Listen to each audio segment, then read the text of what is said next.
A triple kill, but Son of Finn, he'll deny the plant. He sees 2 more kills. Oh my god! Son of Finn will find more! 7 seconds left, they gotta pick up the diffuser, but Tommy lines up both! Tommy with the 1v3! Device, misses shots, he's gonna have to go for the front. Oh, he pushes on through! Dylan is better! Round 2, and there's another as Tyrant is finished off, and they all line up for Bone!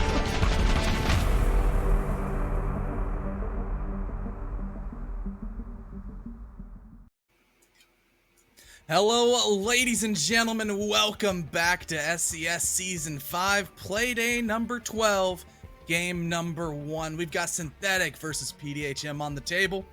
My name is CDAPS, joined by a man from down under. No, not Australia. He's from New Zealand. He's a bit of a Kiwi. Welcome to the booth, Blue Panda. How are you doing today? Look, I'm so excited. We've got a phenomenal matchup to kick things off here in Playday number 3. Not only that, but I get to cast with you again, CDAPS. It's been few and far between, unfortunately, but here we are, the two best beards in SCS coming to your screens live. That's no disrespect to Keg. No disrespect to Keg. No disrespect to Keg, but I mean, just look at that lustrous thing that CDAPS is sporting on his chin. But look, we're coming into Playday number 3. We are deep into the regular season here for SCS, and I mean, the stage, we have an idea of who some of the teams are going to be coming in. And there you go, format on your screen. You can see that little blue square, day 3 of week number 4. We are coming to the tail end of things. We have one more play week after this. Then we head into playoffs, and that's where things start to explode. We've had an exciting format this season. 2 groups, 6 teams each. It's been a round robin. Each team has had the chance to play everyone else in their group once. Best of 2 format, with a total of 10 maps played by the end of the group stage. The win-loss system as well. You get 3 points for a win, 3 points, well, decisive win, not going to overtime. 0 points for a loss in regular time. Overtime win is only 2 points because, I mean, honestly, that deserves a point at least taking your opponent to overtime. And then, look, kind of going into playoffs, it gets even more exciting. Yeah, exactly. We can actually take a look at the standings to see how all the teams are stacked up against each other. Like you mentioned, we got Group A and Group B, and this will be a Group B matchup. We've got Synthetic sitting in the 5th place slot. They started off kind of hot, then have tapered out with a couple of roster changes, going up against PDHM, number 4, currently sitting pretty and trying their best to retain their position currently in playoffs. So definitely some postseason implications coming out on the line today. I believe looking at how it goes, yeah, they're currently tied on points, but it's just round differential goes the way of PDHM. So whoever wins at this matchup will probably send the other team potentially home and definitely put a lot more stress on their next week Playday. Yeah, I mean, there is absolutely no security coming into the tail end of, the regular season. There is still possibilities that we see that top 4 change in Group B. PDHM are by no means safe. Neither are Project Neo, in all honesty. There is still a chance if they lose next week's matchup that they could find themselves in real trouble of being knocked out. Group A, there's a little bit more of a spread. Obviously, First place in Group A is completely unchallengeable at this stage. I honestly don't think they could be knocked out of that position by the end of the regular season. So this is where that's why I'm so glad that we've got PDHM versus Synthetic. This one is going to decide who gets the more favorable position going into the final week of regular season, because either team, if they lose both maps here, their run could be over. Exactly. But let's talk about more so who are on the rosters, because we care about the players a little bit more than the team as a whole. We can see how everybody's pieced together as, look, there's a couple of new faces on the side of Synthetic's team. If you recall correctly, there was not somebody named Freak and not somebody named Mohesi, probably last time you casted them. A couple of players coming in and out, but hopefully for Synthetic's side, this is going to be their firm, solid 5 going forward if they can manage to find their way into playoffs. But more so onto the side of PDHM, which this is a Challenger League roster confirmed in for the next split of Unified NACL.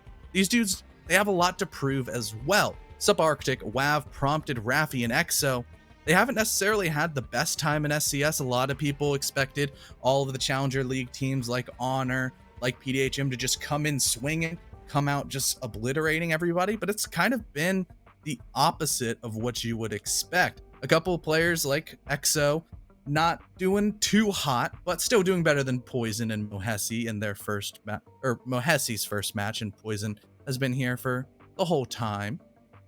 So yeah. Look, I think it's one of the, it's very, very similar to, I suppose, the NSG Duck Zero Pro Am. It's coming at a time where things are really about to kick off for the pinnacle premier competitions, your pro leagues, your challenger leagues. So you're probably not going to be experiencing a full strength PDHM coming into SCS, whereas Synthetic, they don't have that added pressure of trying to keep things a little bit under the rug when it comes to revealing their full potential. So yeah, I can understand why PDHM might be not playing at full potential, but honestly, you look at the numbers across the board, it's still not like it's not like a certain other team that we've had in the competition that has struggled at being in the same position that PDHM have. And this PDHM team is one that gets talked about a lot. I hear a lot about them. I hear them being mentioned quite frequently. But yeah, you look at the community poll, it's pretty close, and the other casters do seem to agree. In fact, you yourself, CDAP, seem to agree that there's a good chance that it could go either way. Yeah, I think it's a legitimate coin toss, as both, or all of us, I almost said both, I think a lot of people me, have forgotten Stick, that draw Jazz, was an Jonah, option. Crow, Carter, everybody's saying tie except Chief, Keg, and K-Kaz. They're riding the PDHM train with McCready over sitting in the corner by himself, looking at the ground, being British and everything, saying, yeah, Synthetic's gonna win. He is British. There was a good chance he was inebriated when he was voting, so that would make a lot of sense. But considering the community poll does properly reflect what a lot of us casters are thinking, I have to imagine could see if a the split. community did realize that draw was an option, or if they're just that diehard fans of their respective teams that they were like, no, there's no chance. It's good. Yeah. Oh, okay. It's Productions' fault. They didn't give you the option of a draw. They just wanted to see how many diehard Synthetic and PDHM stands there were in the community. Yeah, I know there's a lot of Synthetic fans all sprawled over my timeline at any given point, but on equally so, EXO and Raffi, they also plague my timeline with funny memes and other things. So both of them have quite a good presence on the old T3 Twitter, but that kind of doesn't really matter when you start getting inside of a game. I mean, you can have all the Twitter clout in the world, but really the only number that's going to matter is your rounds next to your team score. Yeah, exactly it. And, well, one of the deciding factors in how this series will play out is going to be the map ban. So why don't we have a look at where we are going today? Unfortunately, we won't get, back-to-back chalet play days. That is, it is chalet, not theme park. We just have yet to update things on our side. But it's Consulate to kick things off. PDHM will be taking us there. And as a result, Synthetic have opted into the attack first. And then Synthetic would reply with the tried and true. It's going to be Clubhouse, PDHM picking up the defense there. So we get to see PDHM starting off on the defense on both maps. And, well, with some of the most recent changes to the comp settings, and this could be an interesting one to say the very, very least. We have seen a slight swing back in the attacker-favored meta with the Gone 6 introduction. Iana now coming to the forefront, being a real powerhouse and being able to not only provide that extra information with the Gemini, being able to clear utility, and having one of the greatest guns with one of the greatest gun skins, the Pittsburgh Knights, in the game. Yeah, I think looking at the two maps, you know, you've got Consulate, attacker side, and then Clubhouse is just a solid 3-3 kind of map for most teams. It's one of the most neutral maps. It's just the great equalizer across all of competitive Siege. So maybe starting off on the defensive isn't the best thing in the world, but if you looked earlier on at PDHM stats, they have struggled a lot more on attack, having a 37% win rate as opposed to their nearly 60% defensive win rate. So they definitely like being on the defense as opposed to the attack. Maybe that's because they're saving their attacking strats, or maybe it's because they just aren't as structured together. That seems to be quite consistent with Challenger League teams at the moment. Nemesis had a 37% attack win rate. TDHM have a 36% attack rate.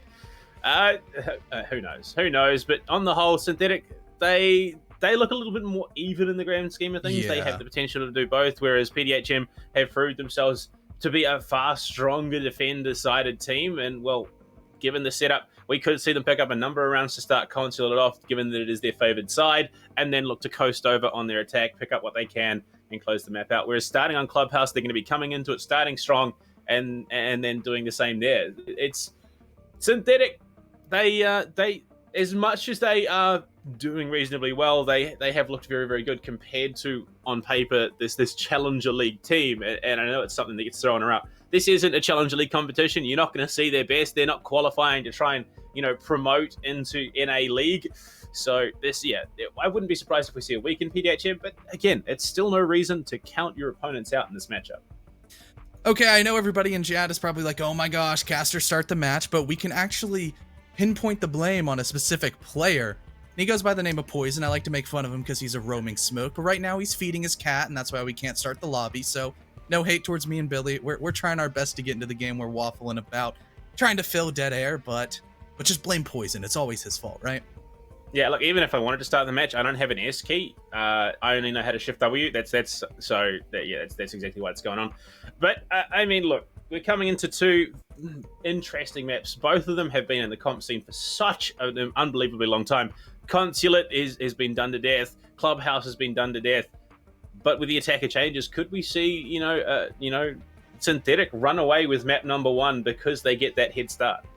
You know, Consulate's just one of those maps that the utility game isn't as prevalent as something like Repel or Vertical Pressure that you would expect to see as everything goes through.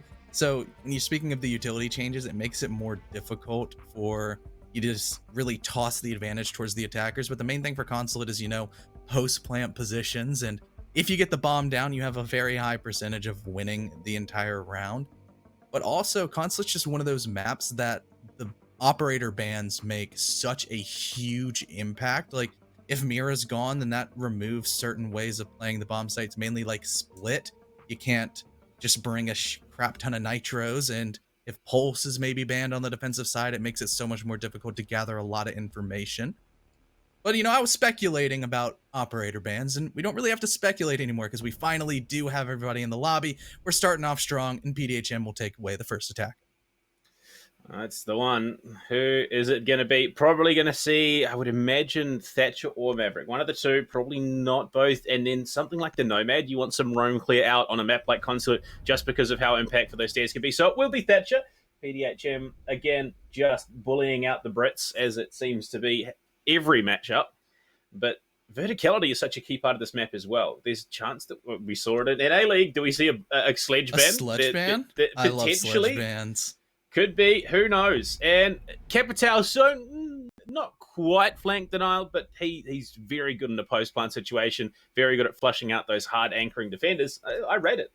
Yeah, the one thing about PDHM is I have seen them bring the Capital a lot. They like the utility that is brought with the crossbow. You get 2 smokes and 2 fires that just absolutely eviscerate a power position. But speaking of something powerful, it would be... Oh, unfortunately, we are on West servers. That is unlucky. But we're going to see the Valkyrie go down, a very powerful operator on Consulate, because, Intel reigns supreme and the queen of the cams, as Valkyrie is, going down, as well as Mira. So, I don't know if we... Yeah, I think we have to do a rehost, which is very unfortunate, but Okay, so this is an unwritten rule of ANZ Rainbow Six Siege. It is not an ANZ tournament if there's not a rehost for some dumb tech issue. Oh my lord, my phone isn't on silent. Of course not. So unfortunately, having an ANZ caster in the mix, it does mean that we are guaranteed at least one tech issue. Luckily, it has happened before we even got into the match, so we're not going to have to worry about getting down to 6-6 and then things go wrong. And look, we've seen how these defending bands have come through. Valkyrie Mirror, again, information Very game is such a strong. key part of it, especially on a map like Consulate. I think one of the operators that truly thrives on a map like Consulate is Valkyrie, just because there are so many places to put those cameras that provide information, not only internally, but externally. So there are certain maps that, an external Valkyrie cam is only going to get you so much information. On Consulate, I mean, I know you're looking in tree just outside of White Stairs is going to get you so much information from that position. They're now going to have to figure out how they want to get that information. We could see some bulletproof cams coming through. I would imagine we're going to see a lot of prioritization around the Mozzie, the Maestro, even to an extent.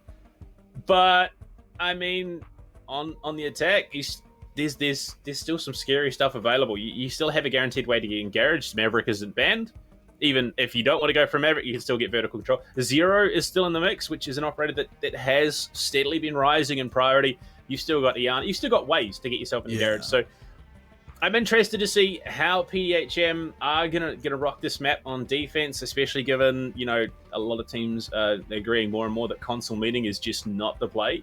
It's such a ruthless bomb site because of the verticality, because of the ability for attackers to just upside down rappel, hold a long angle, and well, honestly, ruin your day, because that is what they do. I'm interested to see what strategies PDHM reveal because obviously they're not going to be going too deep in the strat book. What do we get to see from them? Yeah, I'm going to bring up a point that my good friend Drew Spark, the new analyst for Space Station Gaming. Weird flex, but okay. He said, he goes, I hate Consulate. And I go, Drew, why do you hate Consulate? He goes, it's the only map in the pool that you can win any attacking round by never entering the building. Yeah, you're not wrong. You're not wrong. I mean, I'm not wrong. It's exactly like you were touching on with projector and admin office. It's been so long since I've catched Consulate, I don't even know the bomb sites anymore, but you can just hold connector rappel, CEO rappel, sit on death balcony, projector balcony, whatever you want to call it, and just establish crossfires. And if a team on the defensive side is not well trained, they're eventually gonna peek you, and you just kill them, and you never have to do anything, which for an attacking side is pretty fun. It's not a whole lot of stress. You don't have to worry about constantly being on camera, swung and pre-fired. You're just holding a nice upside down rappel pixel angle, which also supplements in with Valkyrie being gone. They aren't going to know the exact areas in which you're holding, which is nice. Always warmly welcomed. But look, we have the game back. We no longer have to stall. It's great as the first round. And we don't have to do operator bands. We don't have to do operator bands either. So, round one, where are we heading first? Basement. Look, I'm not surprised. This is the go-to for the majority of teams at the moment. Cade as well. That was another one that I was going to touch on, but I completely forgot to. Cade left in means that there is some added security in terms of hatches. It makes it that much harder to clear and get yourself an avenue in. You have to force down the stairs. We'll find some way to deal with them, obviously, but interestingly enough, no Maverick prioritization. We're going to see the sledge as well come out. This is going to be a prioritization around the vertical aspect of basement, and with a Mute Mozzie combo, this is going to be an extensive roam upstairs with a vigil on top of it. I think Synthetic have their work cut out for them. Yeah, but considering this is, I will still say, an attacker-sided map, for the side of Synthetic, I'm going to hope that they still understand the main principles that they're going to have to break down. Let's do some bold predictions here. We're going to have WAV upstairs, Prompted's giving him a shield. They're going to probably have the Mozzie up around as well, has that commando, a weapon that is essentially a reskinned version of the K1A, which is just a reskinned version of the 416 carbine that Jaeger has. So very good weapons. If you like Jaeger, you'll like both Visual and Mozzie. And they synergize quite well in making it difficult for the attackers. Mozzie has one of the greatest Commando 9 skins in the game. You just love every APAC skin, don't you? Dude, honestly, I don't care if you're a TSM stan. The Elevate skin is better. It is just undeniable. The Elevate Commando Knight is such a good skin. But the TSM one that just came out no. I am a Na'Vi fanboy through and through, and even I still run the Elevate Commando Knight over the Na'Vi P10 Roni. Yeah, the Roni is so much fun. But as the roam clear, it kind of sounds like Roni. The roam clear on the top side is coming from the Roni admin. clear. Yeah, that's the Australian Roni slang clear. if I've ever heard it. It's We the got some Roni Roni clear going on upstairs. The boys are going to do what they can to flush out those dirty dingoes.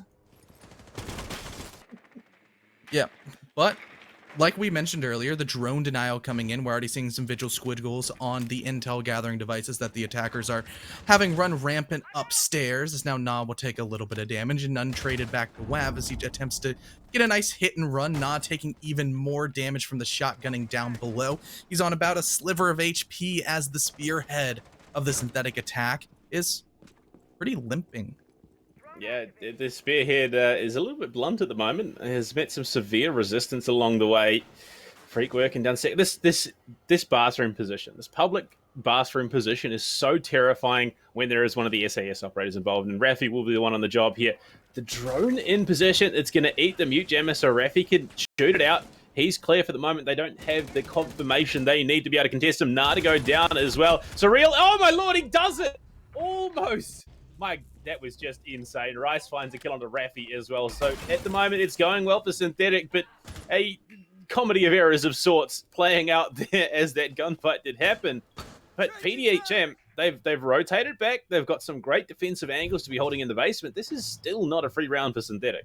Yes, Real Artist is actually EXO, so the EXO-Rafi dynamic duo has gone down, and so is the health of Freak on about 5 HP. The Zofia, no longer able to withstand, she goes to the DBNO state, but fully dead will be the roaming Wab.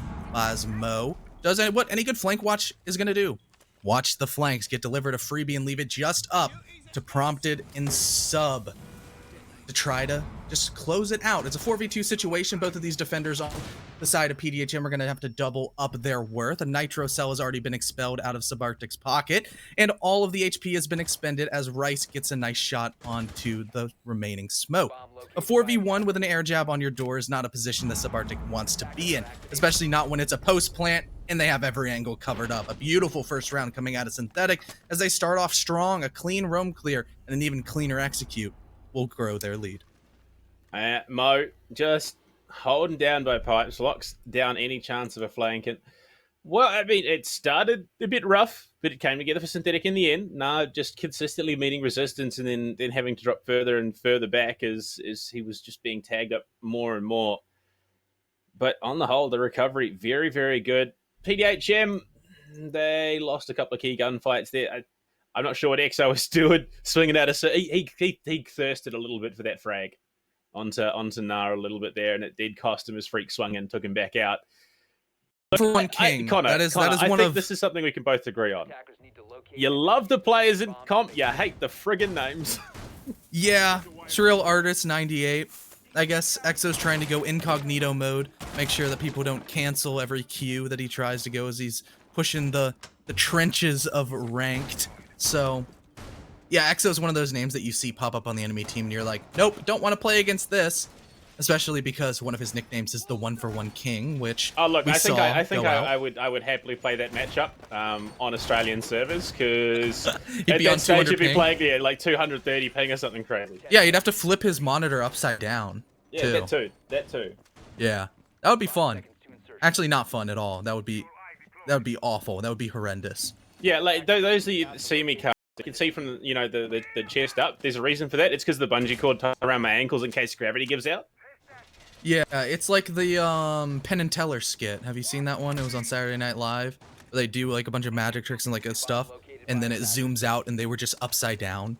So you're seeing them like defy gravity with stuff with no strings on it, and it's like, oh, they were only able to do it because he was able to juggle upside down. And it was really impressive. But would you be surprised if I told you that American television isn't regularly broadcast in New Zealand? Well, it's a very famous. I'll send you the YouTube link after this. It's a wonderful, wonderful trick. Penn and Teller, they're the goats. They're the goats of magic. You know, these illusions. You know how good they are. They made an appearance in Borderlands 3. They did as a boss fight. Yeah, it was all prompted.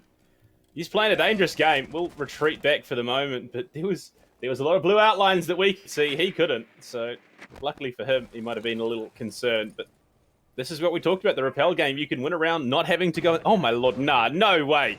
That is, yeah. Look, the name is appropriate in this situation. Yeah, that is some rat stuff. He's actually right next to Raffi. If he panned a little bit to the right, he'd be able to take out the smoke. A massive first pick if Prompted goes down early. Or pardon me, that's Raffi. Prompted played the smoke last round. I'm getting things confused. But considering this is the off-bomb site of main lobby, we're seeing a lot of pressure applied towards the piano windows. They're trying to clear all of the utility that they can. Maestro Cam's pretty much the main intel gathering device for the defense, as they're going to slowly try to feel out what Synthetic is bringing to the table. Still a lot of vertical pressure that is not being cleared on the side of Synthetic's attack, and that's probably why, because now Na has fallen early from these deep angles opened up above the windows. Not something you want to peek, especially with an SMG-11 like that, as Poison will learn the hard way. And a two-man advantage going to PDHM's side as they've come alive. Well, one back both ways after the fact. Prompted to go down, but they lose Mo as well. It's all on Rice and Freak at the moment. Rice has gotten some solid ground. He's in public. Freak just outside the front door. Might be able to get himself in and look to execute this plant. Rice going to swing in, provide some support. Finds one circle. Yes, that's Raffi to go down after he took down two of Rice's teammates. Freak repositions, looking to push into Anti-Chamber, giving himself some more favorable position with the teammate close by. Guns out, ready to look for that plant position behind the piano. Unfortunately, Wav is there, playing around circle. There's the long angle through Anti, and he's going to follow up a 3K for Wav in the round. Yeah, it was all Wav and Raffi. Just 2 kills off the smoke, first off.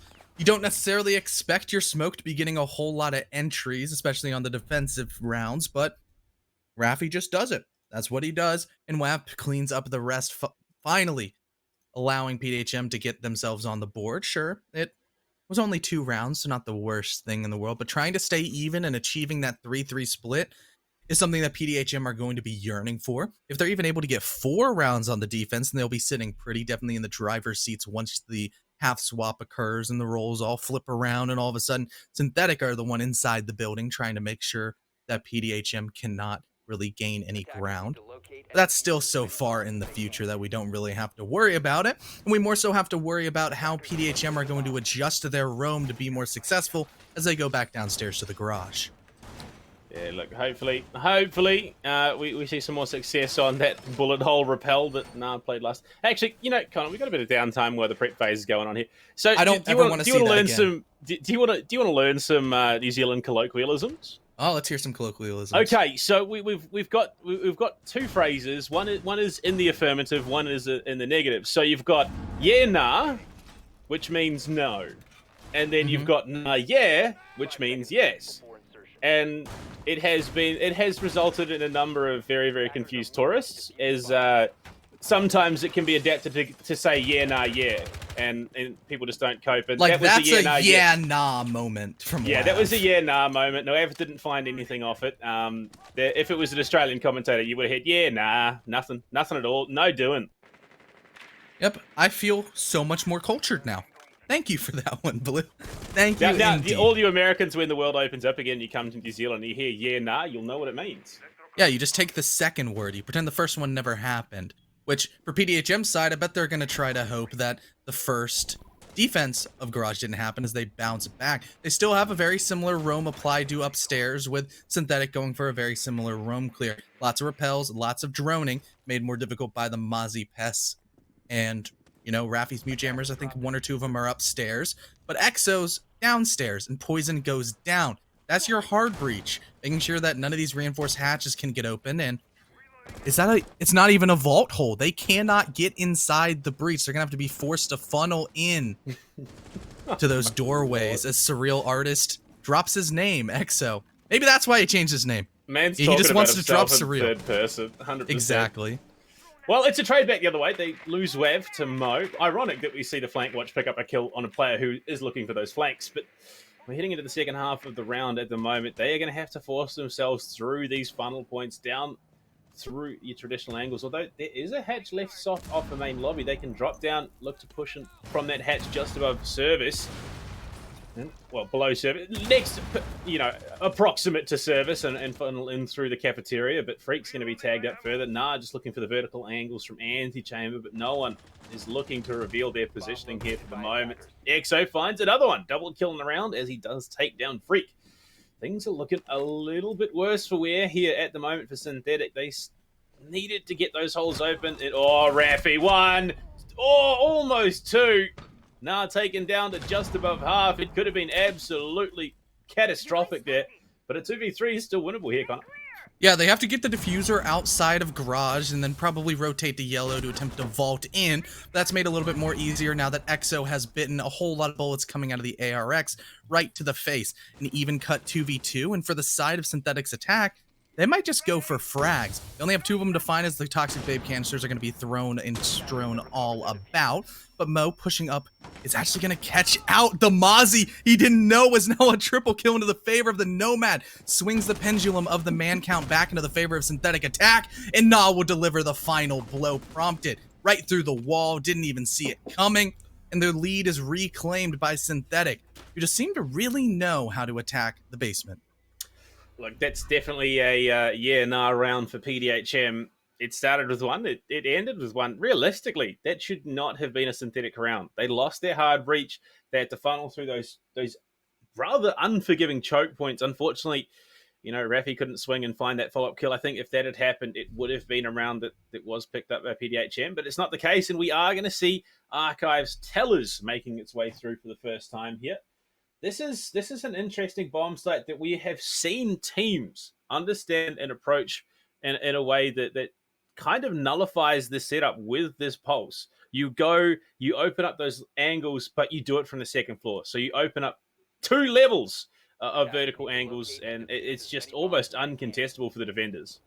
Yeah, unless Pulse has been just doing straight curls for 5 years and has the biggest biceps I've ever seen, I don't think he's throwing a nitro cell all the way from basement up to the second floor. I just don't think that's going to happen. I think that's why Oryx doesn't have a nitro, is because he wouldn't need to detonate it to find a kill. Yeah, he'd just be able to just get enough damage from throwing it and just hit somebody in the chest, and it's like a bullet. Like the dude is just straight jacked. I think if you just like even light toss at someone's head, Oryx has taken it clean off. Yeah, so you'd be a defender, or you'd be the Oryx throwing a nitro cell, and then they'd be like, "Oh, you got a nitro kill?" And you'd be like, "Well, yes, but actually no." One nitro kill, and then it detonates and wipes out the rest of the team. So yeah, like, did you even blow it up? No, nah. Well, it'd be like Doc's stim pistol, no drop off whatsoever. So just straight spawn peek with a nitro cell toss. That's just how Oryx would be played. That'd be very interesting. Because what if, like, you know how sometimes you get it stuck on the roof and like you can't get the nitro cell back, you try to throw it over a wall, and then Oryx could just jump up and grab it? No, Oryx would put it through the roof, 100%. Yeah, it would just break through any soft wall that he did. Like, you wouldn't be able to throw it through floors.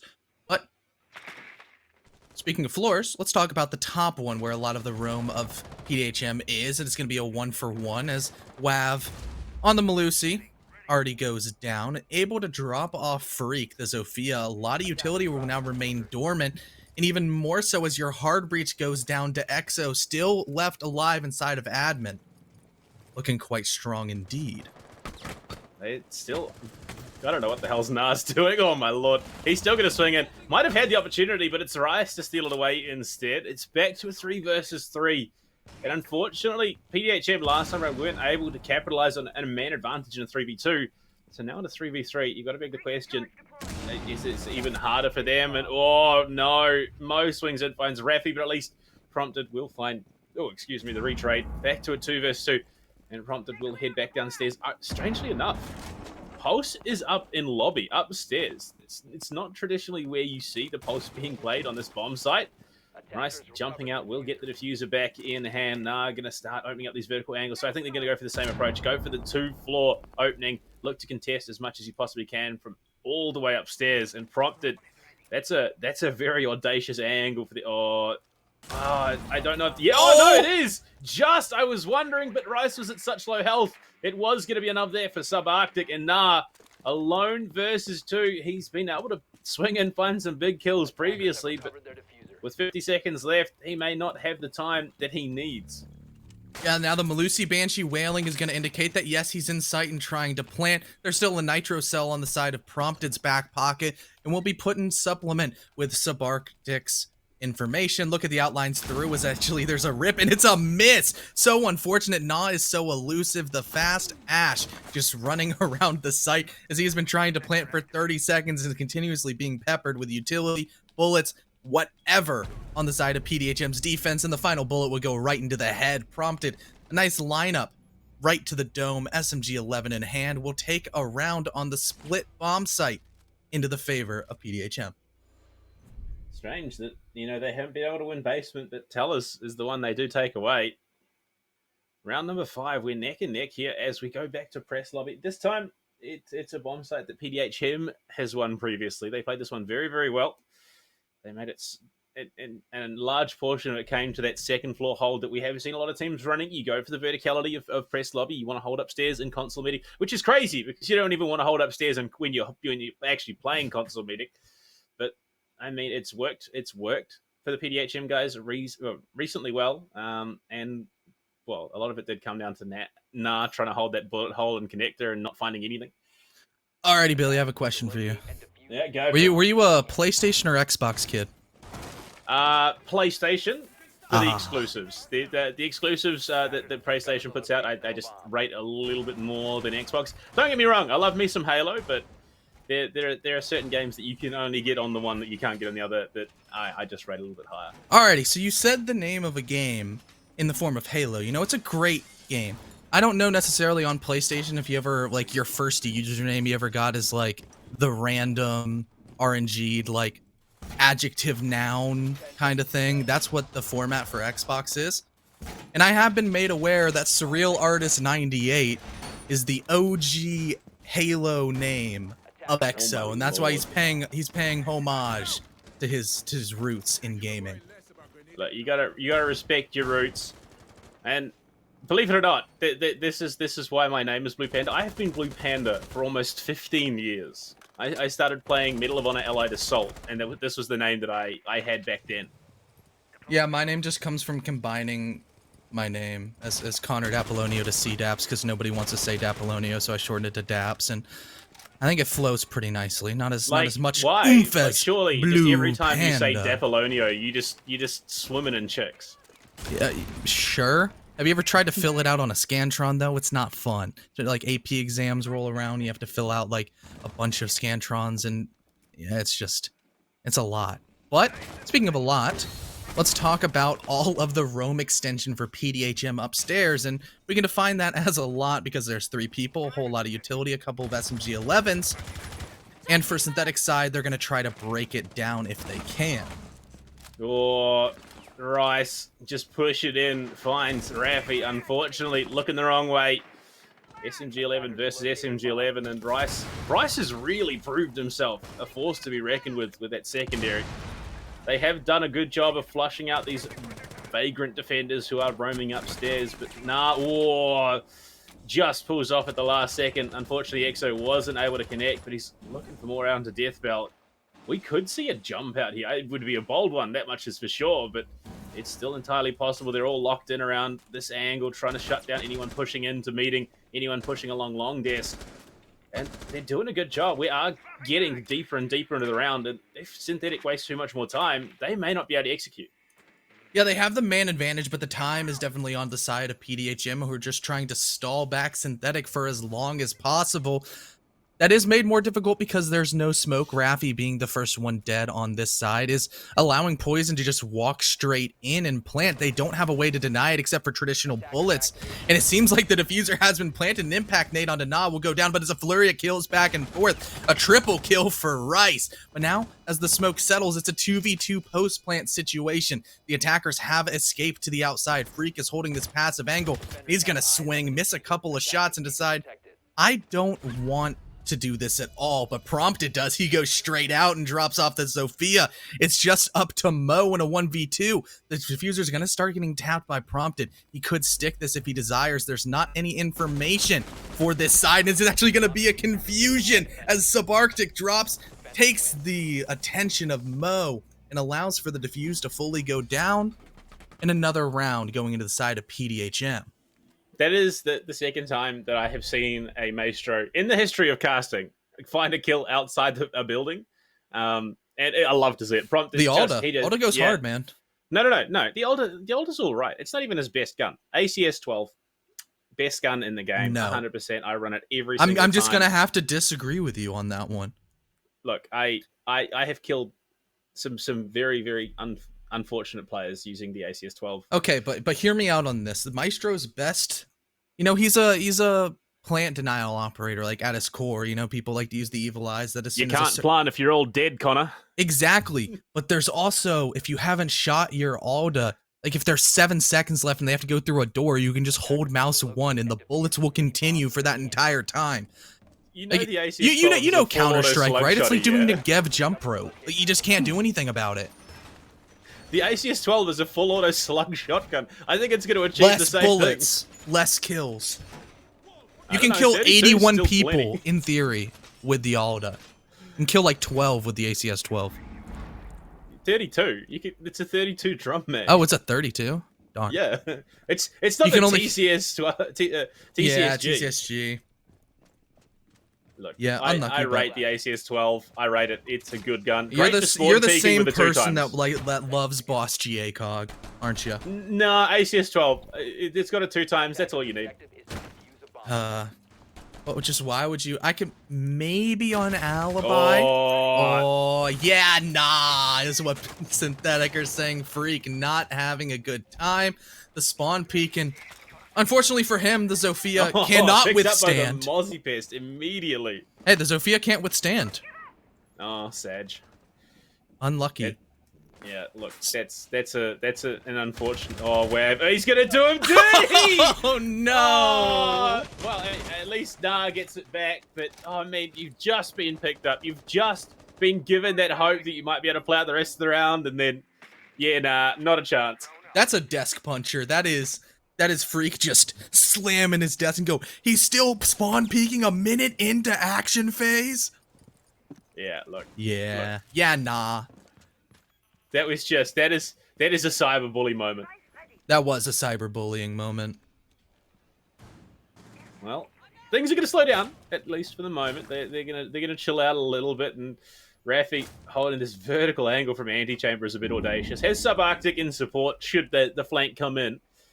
But you look at the positioning. There is just so much time that has been wasted. There's so much ground that needs to still be covered here by Synthetic as Reaching charge is going to be going in. Nitro Cell Rip. Will he find anything? Oh! And yes, he does. Nah, not a chance.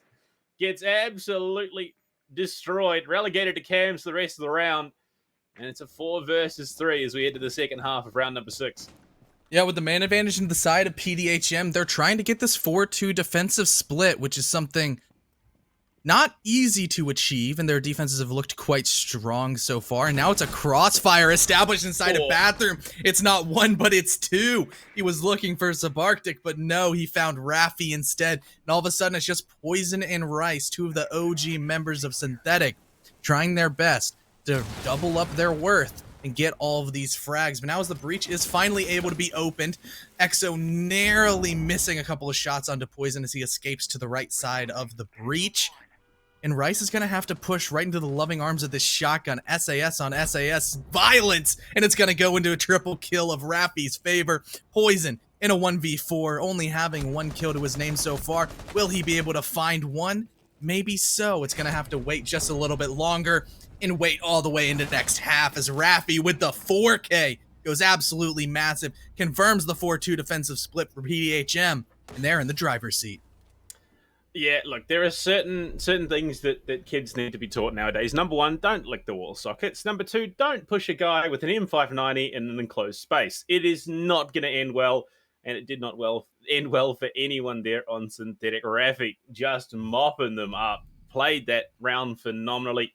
And as we go into the second half, yeah, the 4-2 split achieved. And, well, I mean, the fact that Synthetic opted to attack first, and this is how it's ended, it's not looking the greatest here. They could find themselves being shut out in the next 3 rounds if they're not lucky or careful. In basement going in first, they're going to pick up what would arguably be the tried and true setup for the defense. Maestro, Cade, Mute Mozzie, and a Malusi as well. So it comes down to how well do we see PDHM set themselves up for this execute, and where do they look to get themselves into the building? Yeah, most likely I'm gonna put $5 down that there's gonna be some sort of top-down roam clear.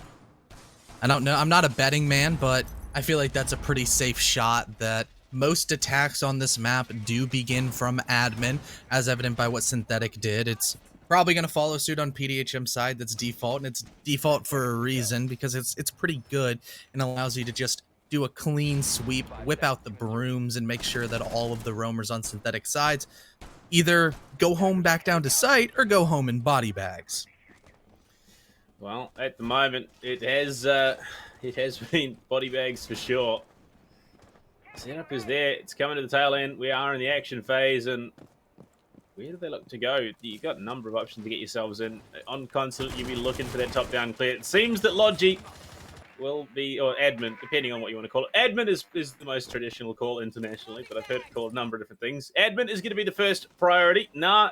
In position, playing from front office. This is a cheeky little angle, and I would imagine one that only Mozzie could look to abuse, given his size. They're looking to cover some of these, standard entry points. You got Freak over the other side trying to cover a printer, but no, not at the moment. The PDHM, they're not going to give away the goat too early. Yeah, the man advantage is something that Synthetic are going to try to hold on to. 5 people left alive is really great as a potentially... Oh, Nah was so close. He couldn't barely see anything, but now he sees his health go down to 50, but so does Raffi, the entry frag for PDHM, as now Exo will fall at the hands of Freak playing Long Desk. The roam so far has been pretty successful. They've killed away 1 minute and 15 and killed your Sledge, the main player designed to go for the vertical pressure. But it's going to be horizontal that gets the best of Mo. Now a 4v4, there's a couple of breaching charges and breaching rounds in the back pocket of both Raffi and Wav. I combined their names for some reason. Maybe that's a cool crossover for PDHM's side. We'll just call them Ravi, the dynamic duo. But they're going to have to get inside Ravi's one of the players from South APAC. He's plays for one of the Indian teams, I believe. See, the more you know. I really need to get. I can't remember that's just if that's his actual his first name or his gamer name, but I know there is a player named Ravi in South APAC. Yeah, but we'll call them the dynamic duo. But one half of it goes down at the hands of Freak, still left alive, but not for long, as it's just a flurry of kills back and forth. Synthetic coming out on top in the 3v2. There's no applied vertical pressure. There's only 2 remaining attackers for the side of PDHM. We're going to have to really fight an uphill battle. Sure, Nah doesn't have a whole lot of HP. Make that 0 as the triple kill for Wav comes out. He technically is on for the ace, but that'll be stolen by Prompted. All of a sudden, everything has gone to crap. PDHM come out of an unlikely situation. The Thermite turning into a Fragmite, picking up 2 kills for the price of none, and taking the lead even further beyond the PDHM side. Wow, that should not have worked. That really, Prompted saw the Cade as he was killing. I believe it was the Smoke. I want to say it was Smoke, but I could be wrong. But it was one of the two. Sorry, it was Smoke. So as he gunned down Smoke, he actually saw the back half of Cade, and then swung off. Cade shot at him, and he swings back and just, yikes! Unfortunate round there for Synthetic. It could have gone so much better for them. Wav pushing down circle stairs just as Nah hit the bottom of service. It was just a series of unfortunate, not even because they were playing it poorly. It was just timing was not on their side. Yeah, the timing was unfortunate, but fortunate for PDHM because I guess you can say it's luck. But there's always the saying that I love, that skill is just when luck becomes a habit. You are in control of your own destiny at all times. You got to give credit where credit is due to good players, which is the entirety of the PDHM roster so far. Looking pretty strong. Subarctic and Exo, they're even. Then everybody else on their roster is positive. You can't really say the same for Synthetic, but that is probably a product of being down 5-2. And now PDHM, with all the momentum in the world, are riding high, to say the least. Yeah, riding high just is it in a nutshell. They 5-2 right now. They're 2 rounds away from closing out map number 1. and then heading to Clubhouse, which, I mean, by all means should be a map that you would imagine PDHM feel quite comfortable on, as it has been in the comp pool for such a long time. Vertical setup here for Press Lobby once again, very similar to what we saw coming out of PDHM. So it's obviously this is not a deep strat they're running. It's pretty much it's very similar to a lot of Clubhouse, where the strategies have been tried and true, and you're not really going to deviate too much from them, other than, you know, roam positioning and all the rest of it. But I mean, it has worked quite well. Yeah, I mean, defaults are defaults for a reason, because there are people that are paid to play the game and make strats, and you kind of go off of what they do, assuming that they're strong. But strong is the angle held from Na, the P10 Roni, finding the head of Raffi early on. He's going to be looking for more. He unfortunately drops the hatch, but he'll drop with his life as the bullets narrowly missed onto Wab. But he's not going to miss onto Freak, who was just sitting crouched in the middle of long desk. Probably didn't expect somebody to just swing projector Balk, even though it was open. Those headshot holes opened up for the defenders to be aggressive onto the attackers. As a wise caster once said, work both ways, and Wab definitely took advantage of that fully, as it's all tied up at 4-4. And second round in a row, Wab has just caught someone looking in the wrong direction and been able to make work. And Nitro Cell toss. Just not quite far enough. Mo in a bit of trouble now as a player coming from two different entries. Frag grenade in, but it's just enough to flush Wab. Or for Wab to find that kill as Mo is flushed out from his defensive position.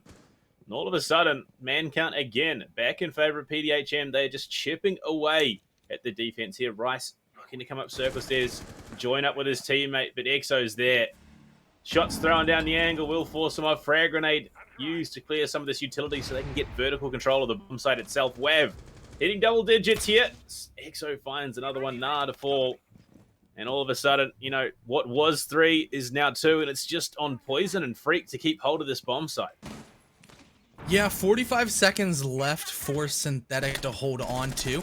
But as Rice goes up, he's going to make it a little bit easier. Now a 2v3. But as soon as I say that, now it's a 1v3. Poison going a little bit too aggressive. And so was Rice trying to retake the site. Beautiful cutoffs being held by PDHM as there was nowhere for Synthetic to go. Now they find themselves on match point. Well, we could have a repeat of yesterday, but it's this time it's the Challenger League team that finds themselves up 7-2, well 6-2 for the moment. No guarantees that Synthetic are out of this just yet. Exo, he's look, it is a game where banter is kind of allowed depending on which format you're running. If it's NAL, obviously screaming across the stage is the go-to now, but well, Basement, the bomb site of choice yet again here, which Basement has been won once. Yeah, once on attack, and it was PDHM in round 6. So, no, sorry. Yeah, no. Am I dumb? Yes, no, I'm dumb. Sorry. No, it's been won once, and it was round 3 with Synthetic on the attack. There we go. Maths is not my strong suit. Yeah, Basement hasn't been that great of a bomb site for any of the defensive teams. Actually, no, I am actually just straight up dumb. It's been won in round 7 as well. Yeah. Math is hard. Math in is my hard. defense, it's still early morning. Well, not early. It's still morning for us. Yeah, in New you just Zealand. woke up. I'm about to go to sleep, and you just woke up. Like, and that's how time zones work. Oh, right? dude, this isn't even my first, like my last cast today. I've got another one tonight for the ANZ Uni League. I am on power saver mode right now, trying to like make sure that I can do both of them on like what is 6 hours sleep. I mean, I respect the grind in collegiate. I'm a big collegiate guy myself. So look, I would imagine like NA collegiate's probably a little bit more, you know, serious. In ANZ, you got players who are just playing for the first time. You've got competitive players. You got pro players. There's a wide there's variety. A couple of, there's a couple of Apex South players at uni this year. So it's either a complete stomp, a very competitive match, or a meme fest. There is just no in between. That's it's a very similar story for North American collegiate. There's a wide variety of teams, and sometimes it's really fun, sometimes it's not as much. But let's talk about T3. That's where we are right now for SCS, as PDHM on match point are really pressing the issue. A beautiful shot coming out of Subarctic's ARX will make sure that Freak says goodnight to himself. It's at the end of his name, and that round, it's the end of his life, relegated to cam duties for the remainder of the round, as the man count swings into the favor of PDHM's attack, slowly working their roam clear, constricting all the movements of Synthetic and trying to cut them off before they get back to sight. The Achilles heel of Gnaw was shot, but fortunately for him, he's not a character in Greek mythology and won't instantly die, but a bunch of body shots into Mo will send him down. I mean, Wav is just putting on a clinic. This is just, everything is coming up heads for him. He's finding his gunfights. He's winning his ones. I mean, I think, we're at 4 gunfights. Well, not necessarily. I'd hesitate to call them gunfights. Four peaks that he's found where the person he kills is completely unaware that he's there. His positioning's good. Yeah, it's so clean. It's just the timing is working out for them, and they are going to start to pressure in onto the bomb site. 5 versus 3. Even potential. Oh, my lord. Goodbye, Poison. It's Exo to take the head off with that L8. And we're gearing up. This could be a flawless round win to close out map number 1 here. Rice pushing towards White. Might even be in a bit of trouble if they do suss him. Pushing on. There we go. Rafi, yeah, exactly what I expected. A flawless round win for the boys on PDHM to take it 7-2. And, well, that's good. It's a good indicator of what we can expect for them later in this year. Yeah, definitely a strong indicator going forward, but the obligatory phrase that's going to come out is, this was PDHM's map choice, so you would expect them to be a lot more comfortable, but 7-2 was a little bit more than comfortable, as maybe you might start stretching into the side that Synthetic was uncomfortable on the map and definitely not prepared for it, as they kind of got it handed to them. They were kind of slapped around a little bit, as PDHM, they put on a really impressive showing. Yeah, I mean, look, it's just Clinical Siege. They played their game. They played it very, very well. Wav went off, finding some big kills on both defense and attack, and, well, flawless round to close it out. It's exactly what you're expecting for a team of this caliber, even when they're probably not playing at full strength. It's just a good showing. So, yeah, Consulate done and dusted, which now begs the question, what happens next? We've got Clubhouse, the second map of this matchup. Another map where, the strategies are pretty much tried and tested. It's going to come down to gunplay, I think. Yeah, speaking of gunplay, a couple of shots here and there as the replays roll across your screen. Beautiful shots from Mo, just decimating everything in his sight, but just as much was Rice on the SMG-11. Oh, the yeah, nah moment coming out of Wav, but another nitro cell from Rafi was definitely keeping him happy, as now Wav just doing Wav things, prompted cleaning up the rest of the pieces, and overall just kills after kills rolling into the side of PDHM was something that Synthetic was not ready for. Yeah, that basically summed up a large portion of that attacking half. It was just the Synthetic weren't ready. And Wav would swing in, he'd find a kill. The person he would kill would be completely unawares that they were about to die. And off that, they picked up some big rounds. 7-2. I mean, the fact that, the attack was the strongest half for the Synthetic roster, and they still only picked up the 2 rounds. They didn't win a single round in the second half. They didn't have a shot at all. And PDHM, they're looking good going into map 2. They've now pushed themselves a little bit clearer going into the top 4 as well. So I think even if they lose this match, they're still top 4. They still have next week to broaden that gap again. But I don't think that's what we're going to be seeing. I think we're going to come in PDHM swinging hard, and they are going to secure themselves that 4th place a little solidly. Yeah, and speaking of Clubhouse, that is the map that is next up. We have to take a quick intermission to make sure that everything is all set up in the lobby. Oh, no, we actually have stats. I completely forgot about that. Run a show is hard to memorize sometimes, and I'm not the brightest. But we do still have a couple more things before we send it to breaks. Don't go anywhere. We're still here. We're still looking strong. So yeah, that's on me. That is completely my bad. Well, look, speaking of stats, why don't we have a deeper look? We'll just wait on confirmation that they are ready before we throw to it. But I mean, if that's what we're seeing coming into a map like Consulate, where it's not too deep. There we go. Okay, so we have the stats for you on screen. Only the single player on Synthetic making over a 1.0 rating. That was Rice. And honestly, he did have a very, very solid showing. But look at that. We have, over the last 2 days, had increasingly high ratings. And this time around, it's Wav with a 1.63, playing absolutely out of his mind. Yeah, I mean, flawless on entry. 77% cost on somebody not playing utility-oriented operators is really good. 12 and 5, insane KD considering this was only 9 rounds of play. He got what, 1.3 kills per round? That's good. Averaging 1 kill a round is good. And he did more than that. So really great stuff coming out of WAV. He's going to be just praying to whatever deity that he worships or whatever. I'm not going to go into that, but that he can continue it on Clubhouse, because that's the kind of performances that his team expects out of him and that he expects out of himself. He holds himself to a high caliber of standards, and when you don't meet it, it always feels bad. But when you do, definitely feels good. Yeah, look, just unfortunate there for Synthetic. They tried their hardest. You could tell they came in swinging in the opening rounds. They put on as good a showing as they could. But unfortunately, it just wasn't enough when PDHM, they got themselves up, fired and ready to go. It was just... look, there's another New Zealander that I could quote and reference, but it's probably something that doesn't get all the way over to America. But it was just an absolute run over. Yeah, it was an absolute stomp, but we are going to finally actually send it to break. I'm not messing with you this time, but we still have some more Siege to go through, so don't go anywhere.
Hello and welcome back, ladies and gentlemen. We are going to be heading straight into map number 2 of this phenomenal matchup of PDHM versus Synthetic. Connor, we just came off the back of an absolute heater, 7-2, that was taken out cleanly by PDHM on the backside of things. They didn't drop a round in the second half, and they look just as comfortable on attack as on defense.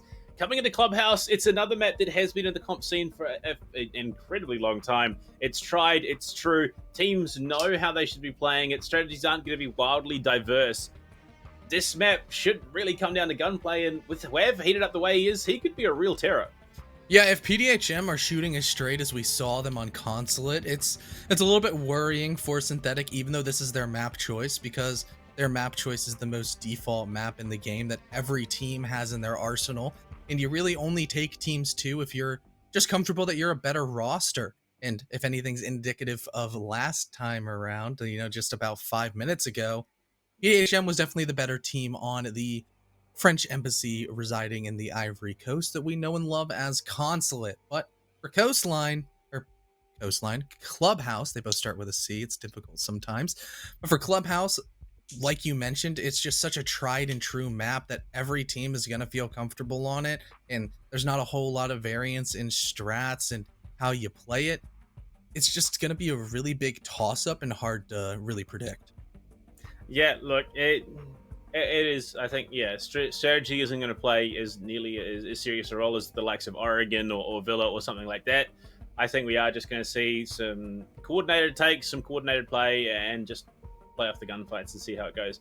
Crazy, though, Connor, 4 out of the 8 maps in the comp pool all begin with C. I think maybe there's... And CDEPS begins with C. There's some sort of conspiracy going on here. I wanted Consulate out for Skyscraper, if that's any indicator of my stance on the map pool. But you know, maybe there's a C conspiracy. Crow also starts with C. Keglanek, almost, that's a K. It's still the same sound. You could sub it out for a C. Yeah, Synthetics Analyst, Cherish. And then you've got Carter, who links. Yeah, Carter is casting links. Another one. No, it's a conspiracy. It's your name, widespread. Clue Kanda. Yeah, look. Okay, that's getting dangerously close to something that we shouldn't be talking about. But Clubhouse is going to be coming up in a moment. There we go. You can hear it starting in your headphones or speakers or whatever, however you choose to watch SCS. We appreciate you for being here. Clubhouse up first, Synthetic on the attack, PDHM on the defense. Operator bans can determine how easy it is to get into the building. Are we going to see anything crazy, or are we just going to see them go back to what worked last time? Probably Thatcher, Habana, Mira, and Valkyrie. I would be very surprised if there was any other bans than those, because Clubhouse, like we've said so many times, is such a default dried out map, but still fun to watch. As there we go, the Queen of Hatches, post rework Habana, insanely strong on Clubhouse, especially when you start thinking about that basement bomb site with 3 different hatches you might want to open up, and dirt. She can do it all. She can do it herself. You don't even really need to double up on Heartbreach, so ban her out. And a Capitao ban again. So Thatcher's left on the board, really mitigating the impact of Caillou. I have to wonder, Connor, do you reckon there are any Habana purists out there who only play her with 6 pellets?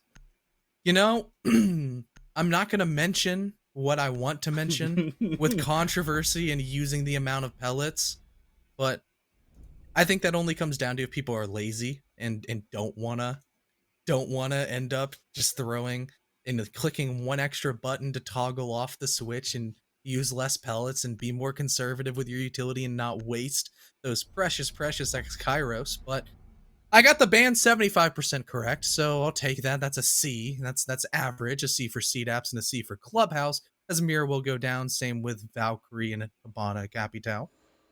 Really kind of the same bans coming onto the side of Synthetic, as they really don't want PDHM running that Capitao that they are definitely comfortable with and can make things insanely difficult to achieve on your defensive side when you're robbed of your vision and you're robbed of your positioning with either the smokes or the fires respectively. That's an equation that Synthetic doesn't want to have to solve, so they'll just remove the variable.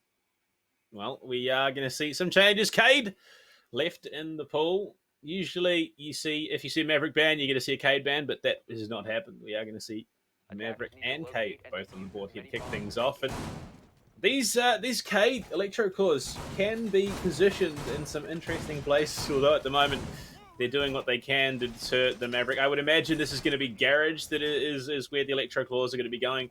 try and protect Rafters just a little bit more, especially when paired up with that Maestro, not Maestro, Wemai and Jaeger combo, and a Maestro as well. I would imagine we're probably going to see EXO playing that angle. It's where you traditionally see Maestros holding. It's that or Cash. But at the moment, you look at the setup that's going into it, a lot of holes being opened, a lot of editing downstairs as well, which teams have been opting for more and more recently. And Cam Duty, Subarctic, is looking for what he can, whether that's drones outside of the breach, whatever. At the moment, honestly, this defense looks quite formidable. Yeah, interesting to see that the attacking roster is not bringing the Thatcher, even though he's left unbanned. They're still going to opt and force Mao onto the Maverick, which, in all honesty, is easier to just get the wall if you just know how to Maverick trick, and you don't necessarily need to bring 2 hard breachers, even though Poison's going to be on the ace because he's unlucky. Sad Raffi goes goodbye. And that's the main advantage in the side of Synthetic. I guess we'll just say that Raffi was spawn peeking and got slammed. Oh. So not the worst thing in the world. You still have your smoke on the table. You still got your... Oh, okay. I was going to say you still have your Maestro, but Exo gets obliterated by Freak GN. He could drop the latter half of his name into chat if he so desires. And so will WAV go down as Rice just creeping up from the basement. Makes this a 5v2. Well, in a matter of seconds, it's all come apart here for PDHM. They're a little bit concerned, a little bit confused as to what's going on. And, well, the 2 remaining players are very much under threat right now. Prompted doing what he can, trying to hold down onto the breach with Subarctic in a crossfire, but Sub has so many more angles that he needs to worry about. And, well, we are... Oh, the power went out. Unlucky. Oh, that's unfortunate. And, well, with the rules in place, I'm pretty sure if... No, sorry. Oh, my lord. Okay, never mind. Freak's the one to get a good night this time around. It's Prompted. So if I am correct, I believe they can bring in a sub between maps, should they need to. Oh, no. Mo, you can't be crossing a door like that without droning it or having some information first. And there is entirely a possibility that we do see PDHM still clutched up. All 3 players over in Con. I'm having some minor stuttering issues myself. I don't know what's going on. But there we go. Okay, we're back. Sub, he's swinging into the bomb site. Connor, they've all got to force through from this western side of the building. Yeah, there's no more toxic, or pardon me, there's 2 toxic babes and a nitro cell still on the side of PDHM's defense, which will make it literal hell for Synthetic to try to plant. Sure, they have the man advantage. They could just throw their bodies at the bomb site and hope that something sticks, but it's pressed even further as Na on the flank goes huge and Poison goes even bigger. Both of these players falling in quick succession as Synthetic gave us a little bit of a scare, a little bit of, wow, they might actually lose this. But then it didn't happen. But now we will have to pause. Really unfortunate that Raffi's power went out, but hopefully he gets back in shortly and we don't have to just sit here for too long. Yeah, that was a Nair flank, actually. It was a good one. He came in, bottom red. They had absolutely no idea that someone was repositioning down there. And I think this is the power of Valkyrie being off the board. They don't have the cams they need after the defaults are taken down. They had nowhere to realize that he was just going to push the way he did. And, well, Prompted fell. Subarctic fell quite quickly on the backside. But we've only seen the 1 round. So, I mean, at the moment, we are going round for round the way it did in Consulate. Obviously, it's only the first one, so it's no guarantees. But CCTV, it's one of the 2 stronger bomb sites on the map at the moment, that and basement, but it does come down to team preference at the end of the day. And, well, PDHM, it's not like they look bad at all. They lost a player. They then lost, to 10 issues, okay? Raffi didn't die. They then lost 2 more quick kills to... they just weren't watching the right angle. They got fragged out. And then Subarctic did some work. Prompted did some work. And they brought it back to a position where it was entirely winnable. So I think it would have been a different story if Raffi had stayed. He didn't lose his power. And I think if we can get him back in, this may not be as easy as that round looked. Yeah, it would have been nice if maybe there was barbed wire or PDHM had brought the Malusi to supplement red. So the Ash just couldn't sprint up and shoot the poor smoke in the back. But maybe that's one of the adjustments that PDHM will be trying to bring to the table, as the 2v3 was an entirely winnable position. It was so close that I think if Synthetic had not gone for the split take, not deciding to send Na onto the backside for the flank and the pinch, that if they had just funneled in through the breach and the doorway, I don't think the round would have gone into the favor of Synthetic. I would have trusted the gun skill and, you know, the 2 Toxic Babes that were still left and the Nitro Cell on both of those remaining defenders were could have been insanely impactful, but were ultimately just not used because bullets kill faster than, I guess, you could do anything, and you can't like throw a Nitro Cell from the grave. Really unfortunate, I guess. I would never want to. I mean, there's a couple of things throw. where you've seen the clips. You know, Nitro Cell throw it down, kill it. It happens anyway. Yeah. Look, it is what it is. There's only so much you can read into. It's Clubhouse after all. You know, a first round is never an indication of how the rest of the map is going to be playing out. And we've already seen that the guys on PDHM can go off when they need to in the second half on the attack. So even if it ends 3-3 here on the defensive side of things, when they pick up their attack, despite the fact that their attacking win rate is crazily low, and you got to admit this, 36%, they still pulled out a fairly solid attacking half, even if it was only a handful of rounds. Like, Wav playing the Zofia, that's a scary prospect. Wav on the Roam is a scary prospect, and they've still got 5 more rounds of that potential to come out. Yeah, I mean, the way that you can set up certain roams, mainly the SSG style roam on basement, as Crow would be upset if I didn't mention that strat on a map such as Clubhouse. You can have really structured roams on Clubhouse, even though they're not necessarily as popular because they have a lot of working gears and pieces that have to go perfect in order for you to be successful. So maybe we'll see more of the roam game, but most likely it'll be maybe a solo or duo roam where you don't apply a whole lot of utility and you're just going to hope that WAV wins gunfights because he's on Jaeger. You're going to expect your Jaeger to win as many gunfights as you can because that's kind of the nature of what you want.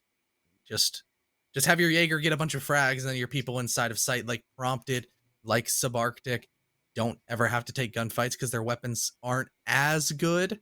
You know, you can still frag out with the SMG-11. Max has taught us that you can frag out on the AUG, but it's a little bit easier with the Germans. Well, we'll have to wait and see as we are into round number 2. CCTV, they're going to be doubling down on the bomb site for the moment. And, well, we see some changes coming in for Synthetic as well. Thatcher on the board over the Ash for now. Interesting that we see the change being made in that particular direction. But look, hopefully this time around EXO doesn't just get whomped out of existence straight away while playing that shield position in CCTV, because as much as I tout the ACS-12 as being the superior gun for Maestro, the Elder still does a lot of work, and you love to see it put into effect on a map like Clubhouse.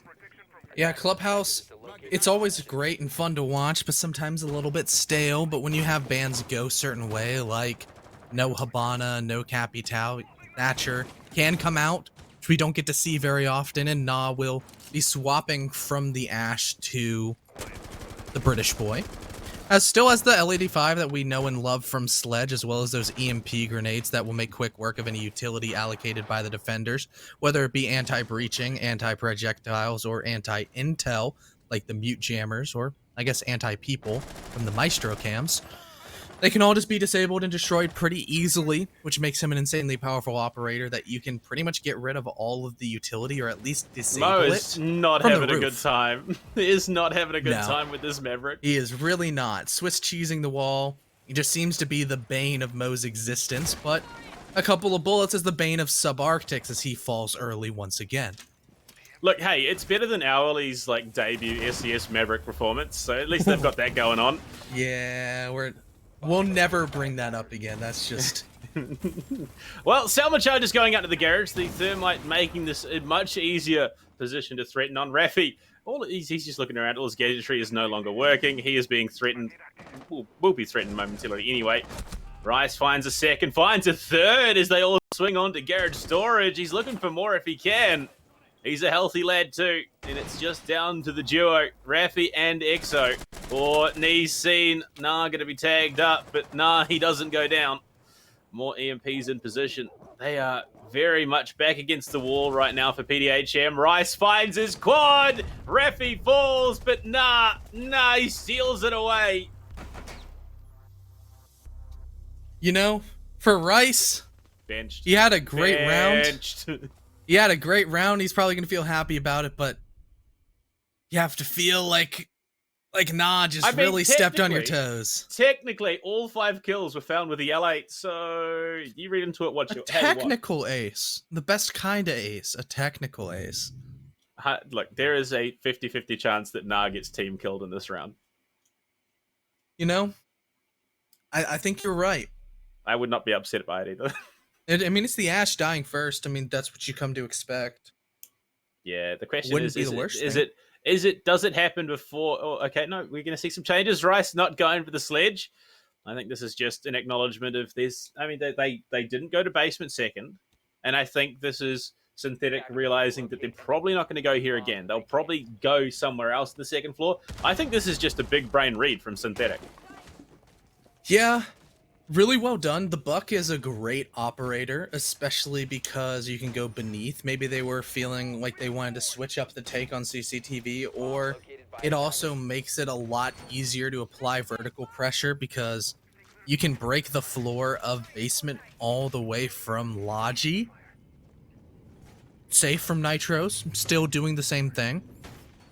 I don't quite think Synthetic were reading into PDHM going Gym, but not going CC is good enough, and with the way most attacking lineups are sort of thrown about, they're very versatile and allow you to attack pretty much any of the bomb sites on display for the defense without any variance.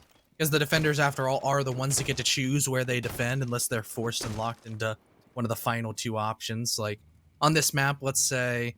Okay, PDHM had stock one... even, or... Yeah, I was gonna get to Barstock being atrocious, but Freak going down early. Subarctic had something to say about Barstock. He wanted to defend it and make sure we didn't slander the good name of a wonderful bomb site by getting an easy frag. And now Exo's gonna throw his hat in the ring too, extending the man advantage, bringing down both Nah and Freak. Yeah, vengeance there for Rice, but it's dished out in the hands of Exo, so I suppose you'll take it. They're throwing that utility, trying to get themselves into CCTV now on the side of Synthetic, so they will open up at least a rotate hole. Subarctic, though, still top red, completely unspotted, but it's Exo again. What an angle to find a kill from. Mo falls and leaves Poison and Rice the remainder here. Rice going to head in down below, going through stock, trying to find some angle to pinch in from, and well, you gotta ask the question: what, if any, resistance can Synthetic mount here in round number 3? Because for the first time this map, they're on the it's PDHM with the upper hand. They still have 2 nades and a couple of flashbangs to burn those Aruni gates if they so desire, but they're more likely gonna have to just deal with the mass amount of pressure that is slowly building up inside of Cash and CCTV, as well as on red with Subarctic. However, Exo falls at the hands of Rice, but a quick refrag from Prompted's Roni will just make things unwinnable for Poison, considering he's dead. Raffi swings out with the MP5, a beautiful shot right under the head of the ace. We'll end the round and take the first successful defense into the favor of PDHM on the tertiary bomb site. Yeah, look, no one got even remotely close to the bomb site for Synthetic. No, So not at all. it was like commanding defense doesn't even begin to describe it. Heading down to the basement though, we'll get to see that one for the first time.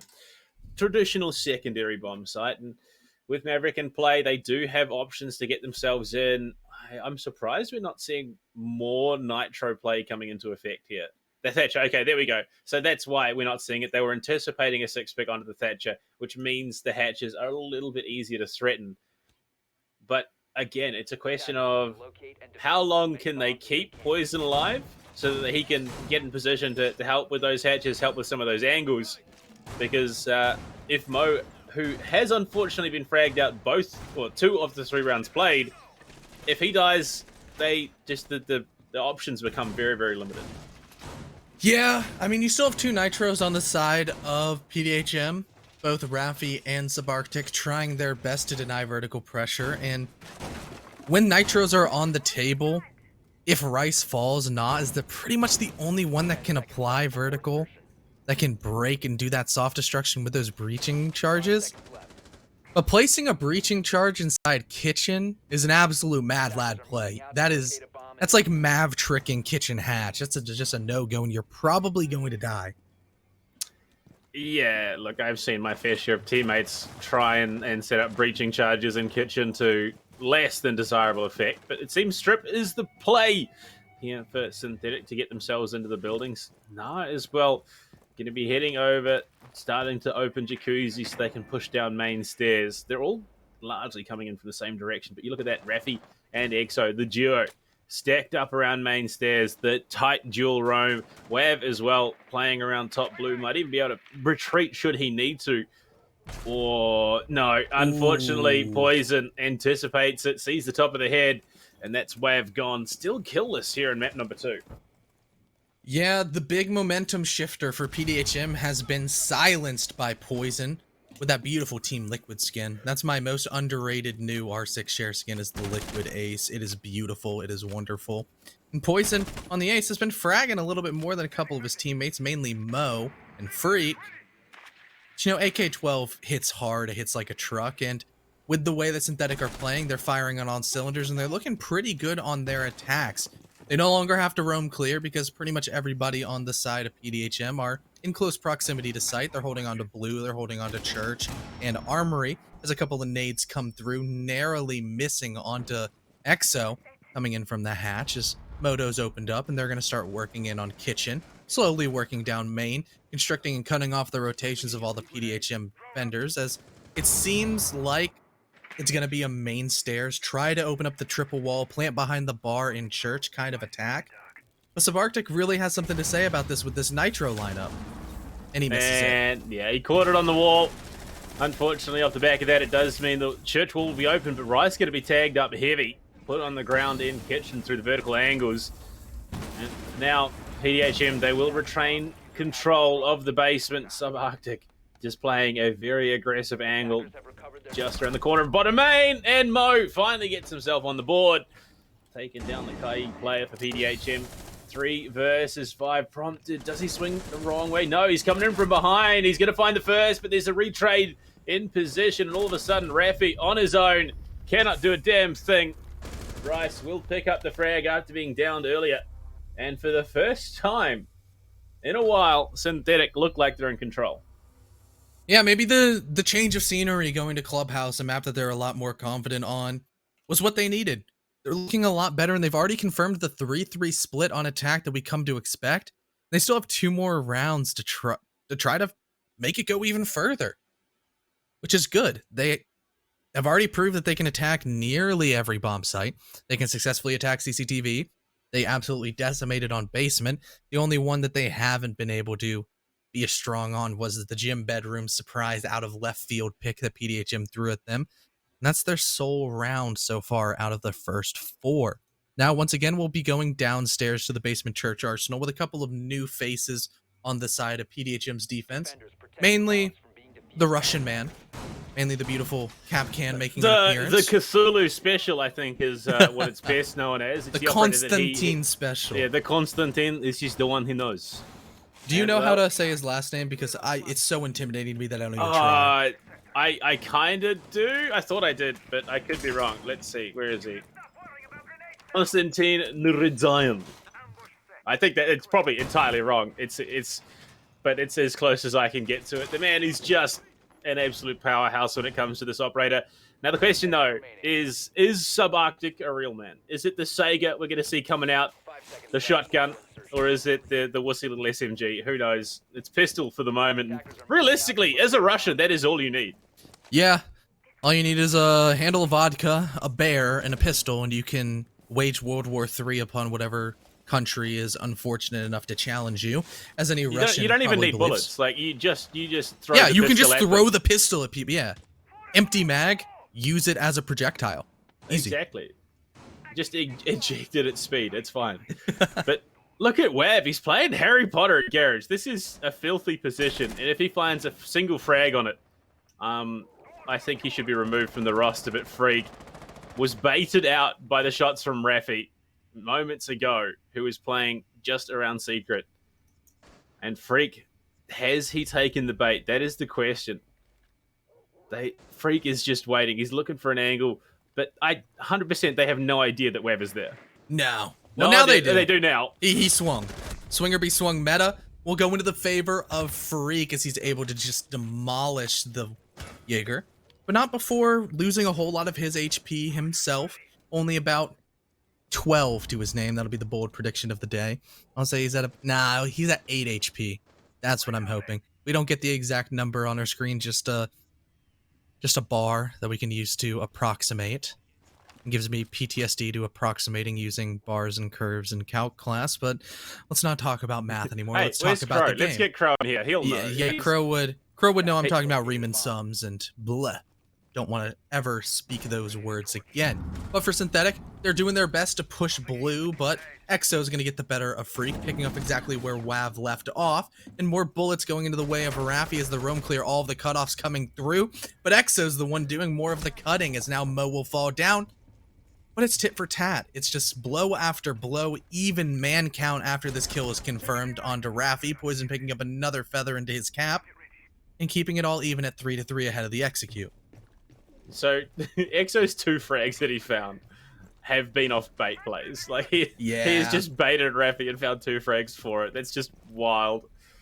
3-3 as we get deeper into the round. 45 seconds left on the clock. Nah, again in position above the motor hatch. Could drop down with a moment's notice. Rice going to be tagged up heavy, running through one of those entry denial devices. And unfortunately for him, there are many more along the way. Frag grenade toss, but it's picked up by a magnet. Nah, still in this position in Moto, looking for that execute. They've opened up Church, but you look at that. Exo finds one, but prompted to fall down on the other side of it. Subarctic still in a great spot to deny here. Might be able to find something in Exo. Oh, the punch hole. Is it going to be enough? Yes, it is. Nah, gets dropped. It's a 4K for Exo here. Do we see yet another ace stolen? And it will be the case. Subarctic, you disgusting human being. Hey, he was already playing the cap can. You knew he was going to either steal a lot of damage away on somebody or just steal a kill outright. That's what Poison found out the hard way. Unfortunately for Exo, we don't get to scream, oh my gosh, Exo with the ace. That'll have to wait another day, maybe another round, as PDHM are starting to wake up a bit.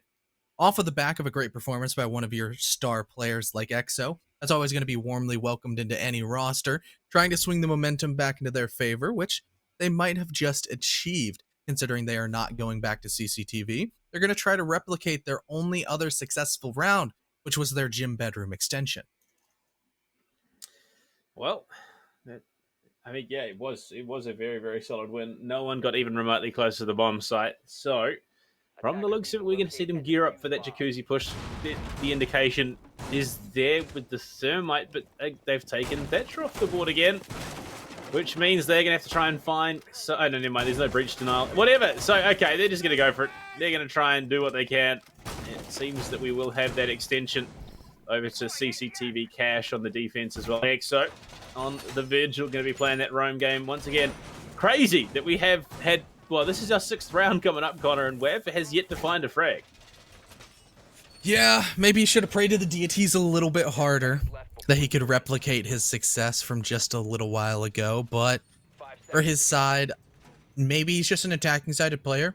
Maybe as soon as he gets the Zofia, he'll feel a little bit stronger. I think, honestly, I get the feeling it's a bit of like ADD. Like, he sat in Harry Potter, but he just couldn't handle sitting there for that long, swung out. I think when he's on the attack, he has that freedom, that mobility to just run as he wants and look for frags. And, hey, look, maybe it works for him, maybe it doesn't. At the moment, defense is not his game, I don't think.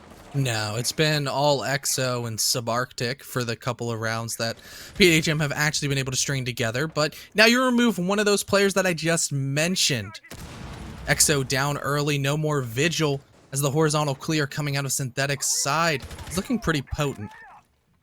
He just ran past the drone too, which is, I mean, that's just insane ability to read information presented for freaking. Well, Nart chimes in with a second. There we go. The second half of the dynamic duo removed for this round, and Wav is probably going to have to step up a little bit. He's playing such a dangerous position, but has yet to be droned out. They have no idea that there is a Jaeger threat imminent. And, if he swings just a little bit further, he could have had it. He could have had it, but no. He plays it safe. He doesn't give it... Oh, okay, never mind. He does swing it. I think this is that ADD coming into effect. Or maybe it's just, you know, the hot hand. You miss 100% of the shots you never take, and I'll be damned if I'm Wav, and I'm not going to shoot all the shots that I can. He's going to creep up once again. He actually catches Freak on drone, able to finally get his first frag. And is this the awakening that PDHM needed. It's a 4v3 situation, so not the worst thing in the world. You still have your extension all the way up to the top red staircase, but it seems like main is the staircase that is the apple of Synthetic's eye. They want to push up, and they've already got one inside of Logi. They've got the breach opened up, and they're holding rotations, making sure CCTV can't be peeked. But you also can't peek Logi or anywhere else, as everybody is just dying on the side of Synthetic. They had the man advantage. It was massive, but now it's swung into the favor of PDHM, who are holding onto the bomb site with absolute authority. 2-2. Wev, unfortunately, well, actually, no, sorry, fortunately, has finally got on the board, so 2 kills for him so far in the round. But Mo swinging it with the pre-fire. The pings are there, and boy, he just does win it at the end. But at the cost of a significant portion of his health, Prompted now rotating into Logi. Might be able to find something with that SMG-11, playing the tight angles. Drone shot out, swings. Oh, he's going to be tagged. Toxic canister throw into the condor, but there's one outside Poison. Playing in Jim. How much information do they have, and how well can they use it? Mo just being held off from pushing in. Poison playing in Jim. He's going to win it. Headshot clean taken. Then Prompted for Synthetic. Play the reverse Uno card and take the half for themselves. Yeah, really well done so far, as Synthetic were in the driver's seat, and then it wasn't, and then they came back, and it was just tug of war. Ultimately, the final just pull going into the favor of Synthetic's attack, as their drone work was just exceptional. They understood the exact positions of pretty much every single defender. They had cutoffs, they knew where they were, they got easy pre-fires, they made sure that they weren't getting flanked. And overall, that was the entire story of the first half. Synthetic looked great on their attacks. PDHM were a little bit iffy on their defenses. Now the sides are completely swapped. Will Synthetic be as strong on their defenses as they were on their attacks? Or maybe we're just going to see an attacker-sided Clubhouse.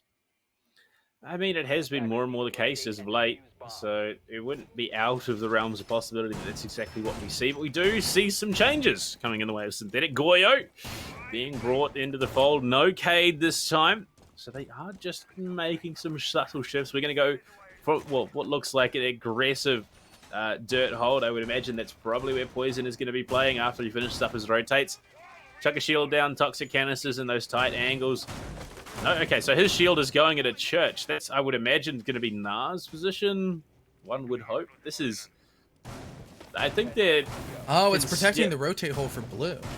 Yeah, like there's... Okay, so I understand what they're doing, but it's less conventional than... Okay, no, so there is... Okay, no, never mind. Again, I am just wrong. There is a Vulcan shield in dirt from the looks of it. They're covering the rotate into blue. They've got one watching main hallway. Yeah, okay, so this is... a little bit different from the norm, but not wildly different.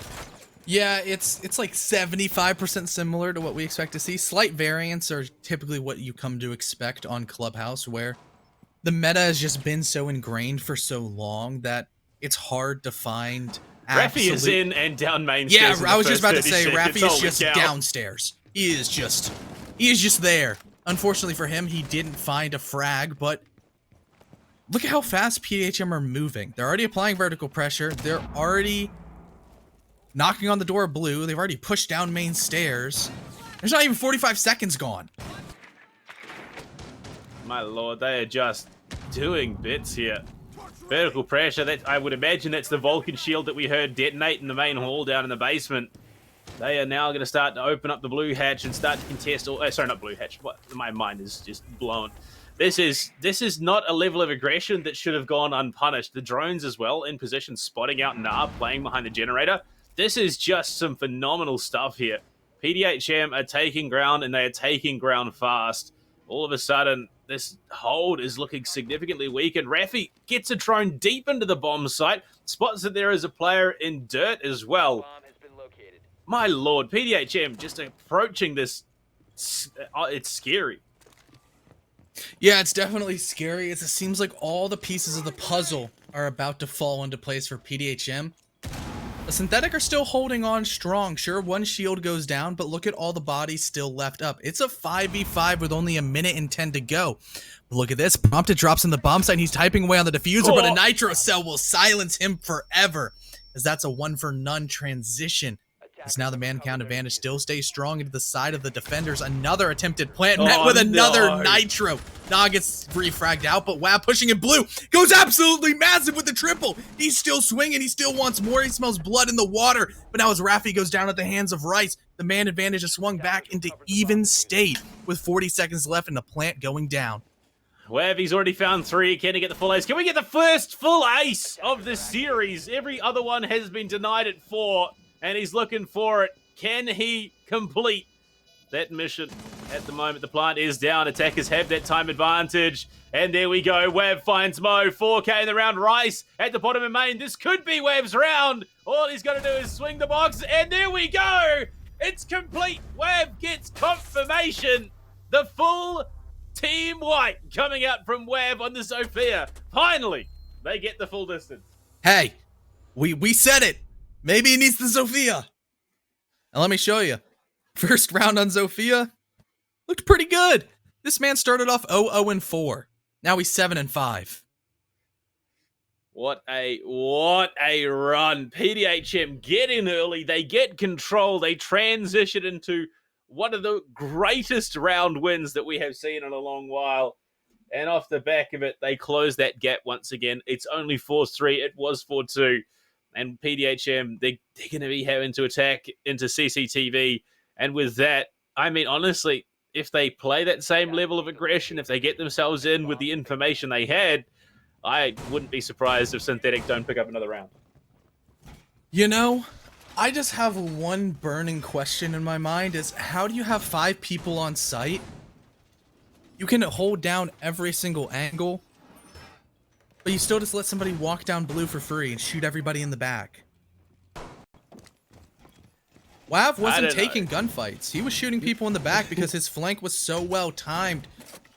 You're just hoping on to be Synthetic's fair, side. Synthetic had just experienced 2 people drop the kitchen hatch and go for the plant. That so is I think true. Their focus was very much elsewhere. And Rafi's power's gone out again. Unfortunate. That's your Ash, too.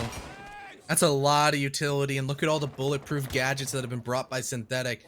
Goyo it's alright. shields. Webb's still on the Sophia. I think we're fine.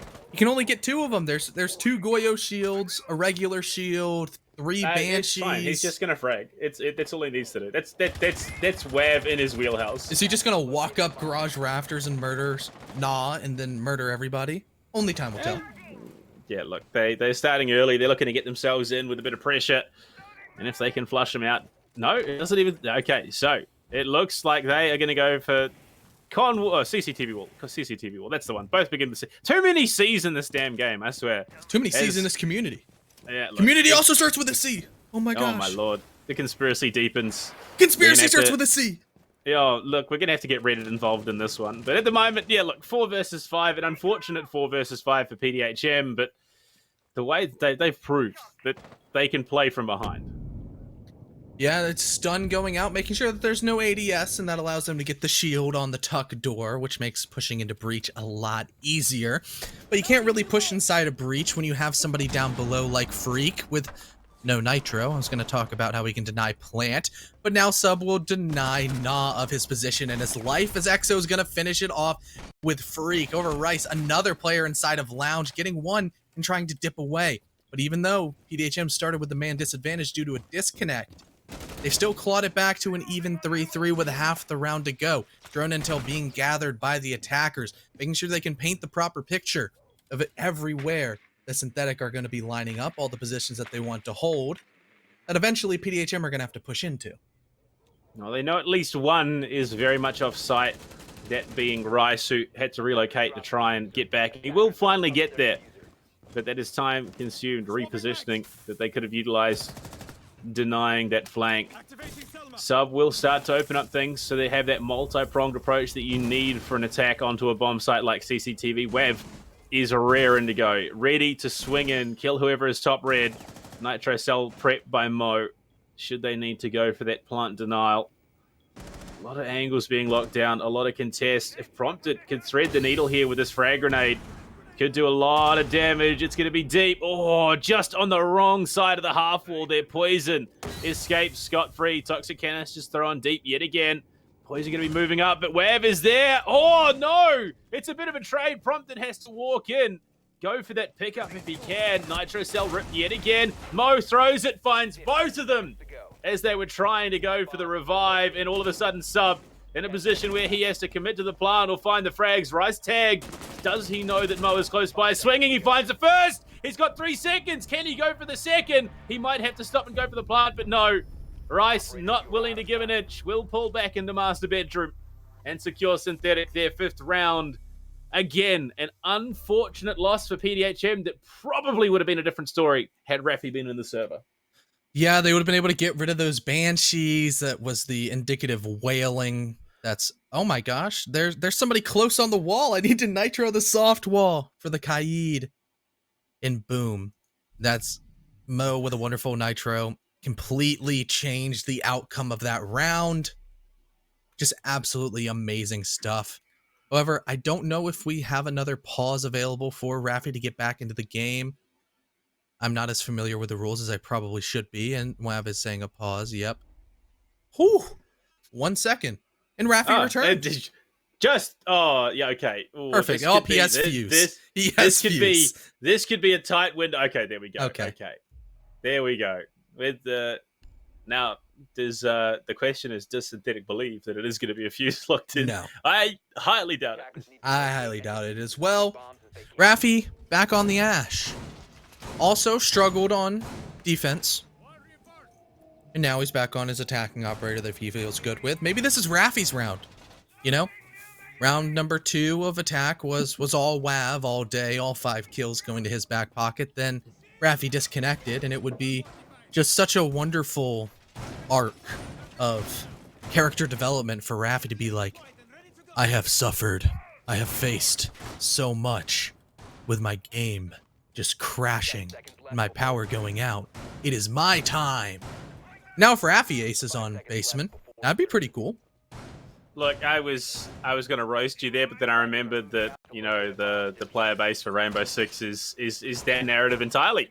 But coming into this, we're in the action phase. Look, I think it was very unfortunate that Wav ended up trading there with Poison that was going really down. I think if that hadn't happened, it would have been a different story. The Nitro Cell for one wouldn't have happened. They wouldn't have been caught out by the revived Nitro Cell. But again, early presence in the building. Rafi pushing down is going to be bottom main within that first 30 seconds. Again, same level of aggression, same level of control. In fact, Subarctic looking, I would imagine, to try and open that bar hatch. He was crouched around it before. I don't think he has gone for the open. Mo, what is this? That is filthy. That is vile. A Maestro. That's like the best Echo spot. Like, you know, when the Echo is last alive and there's like 5 seconds left and you're just trying to hunt the Echo and he's just prone underneath the dining table. That would be upsetting. It's like on Coast Guard and Canal when they're like tucked in behind the bomb. Yeah. Man, could be a fun place to sit, but most likely it's just opened up for Rice to have an angle if somebody wants to swing in towards double, opening up the deeper side. As Rice is also in a pretty rat spot. Pretty sure I saw that on a Coconut Bra video. And Rice decided that, yeah, that's the play. I'm going to whip this out in comp. You know, PDHM, they lose this round, they lose the map. Sorry guys, we lost to a Coconut Bra. Oh my god! Good night, Rice! I'm sorry, I'm just blowing away. My lord, Rice went for the rat strat and Wav is just better. I am also speechless, but now Nah is lifeless as it just tit for tat. Going back and forth, Poison will answer back and get the refrag onto Subarctic. But PDHM still has the man advantage, trying to close this gap, close this lead that Synthetic has found themselves in. But that's made more difficult now that Prompted has go down. It's just Rafi, Wav, and Exo, the OG trio. The most infamous players on PDHM's side that have to break down Freak, Mo, and Poison. And Poison swinging with a shotgun over Rafi's going to be a little bit better and land the headshot onto the Lonesome Smoke, and Wav will land the headshot onto Freak. All of a sudden, it's just the 81, and 81 bullets are going to be definitely necessary as it's a 2v1 situation. The Maestro cam was destroyed. He cannot deny the plant with the evil eye. it's just going to be pure gunplay from Mo. The positions of Exo and Raffi are passive. They're holding a crossfire over towards this long and short hallway, but with one player down, that's Raffi prone in the middle of the hallway, dying. Both of these players are on low HP. A single bullet either way could land this round into either team's favor. A reload, once again, just maintaining the pressure, keeping the tension. And they don't know exactly where he is. It's Exo holding a Maverick hole. Will get the better of Mo with a superior angle. And even though it was close, even though it was so close and definitely a little bit scary for PDHM, they still come out on top and just cut the lead down from 2-1.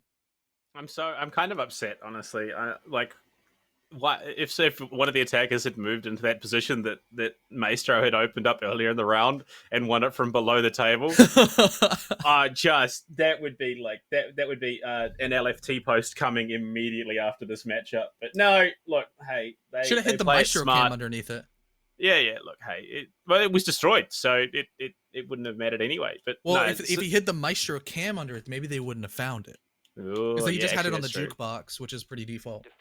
You know what's dumb though? Like you could put a Maestro cam on a wall. You can't put it on a roof or like upside down. There are certain positions on certain maps where you can actually reach the roof, but you can't stick it to them. I reckon that'd be wild. Cam. Yeah, just like Spider-Man cam upside down under the table. You could do some interesting stuff.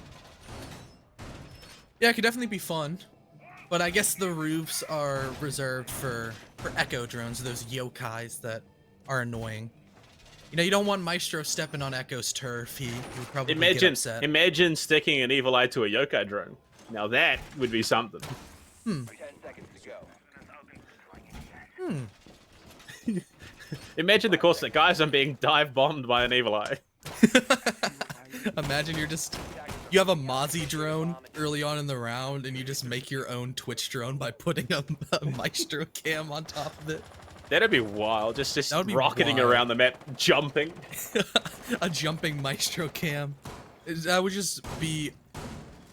That's the next step. So that's a kill streak. There are talks about you being able to use cams after you've died. That's the next step. Being able to place a Maestro cam on anything.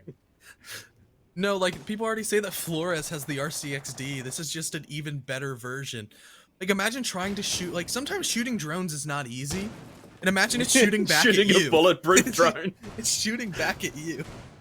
Oh, no. Well, Raffi's in again early. They're starting to get that vertical control. PDHM have just showed no signs of slowing down here as they look to get themselves both, horizontal and vertical control on this basement bomb site.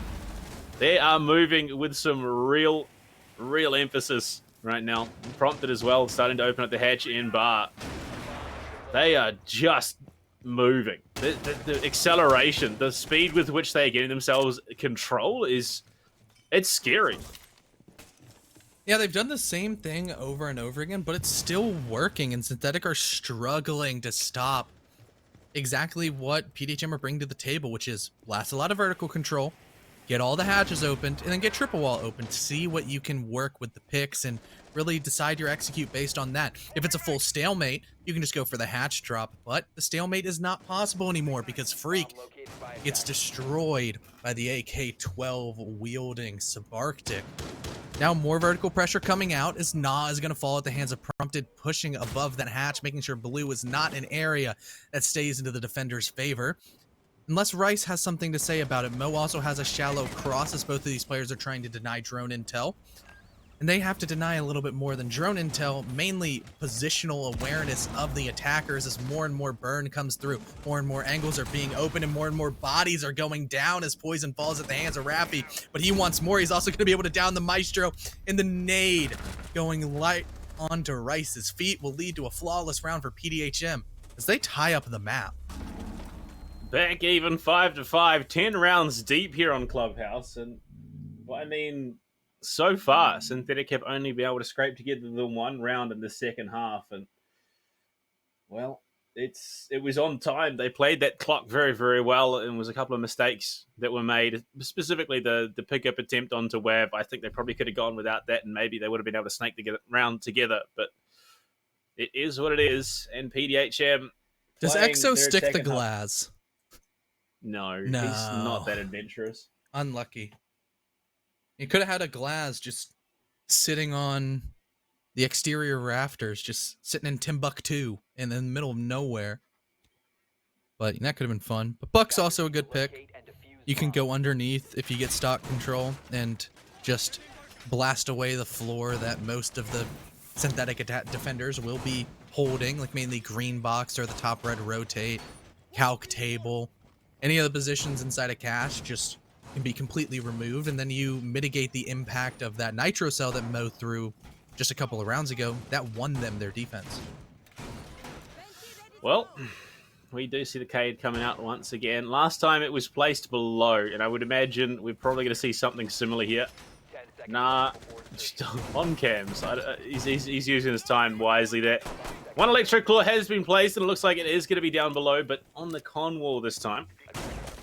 A lot of teams at the moment, Mo almost blasting poison in the back, almost having his Danny DeVito moment. But a lot of teams at the moment, they're just conceding that CCTV wall. They're not really that fussed about losing it and losing those long angles, but losing could be the name of the game here. Drone does go in, spots out Freak. They know exactly where he is.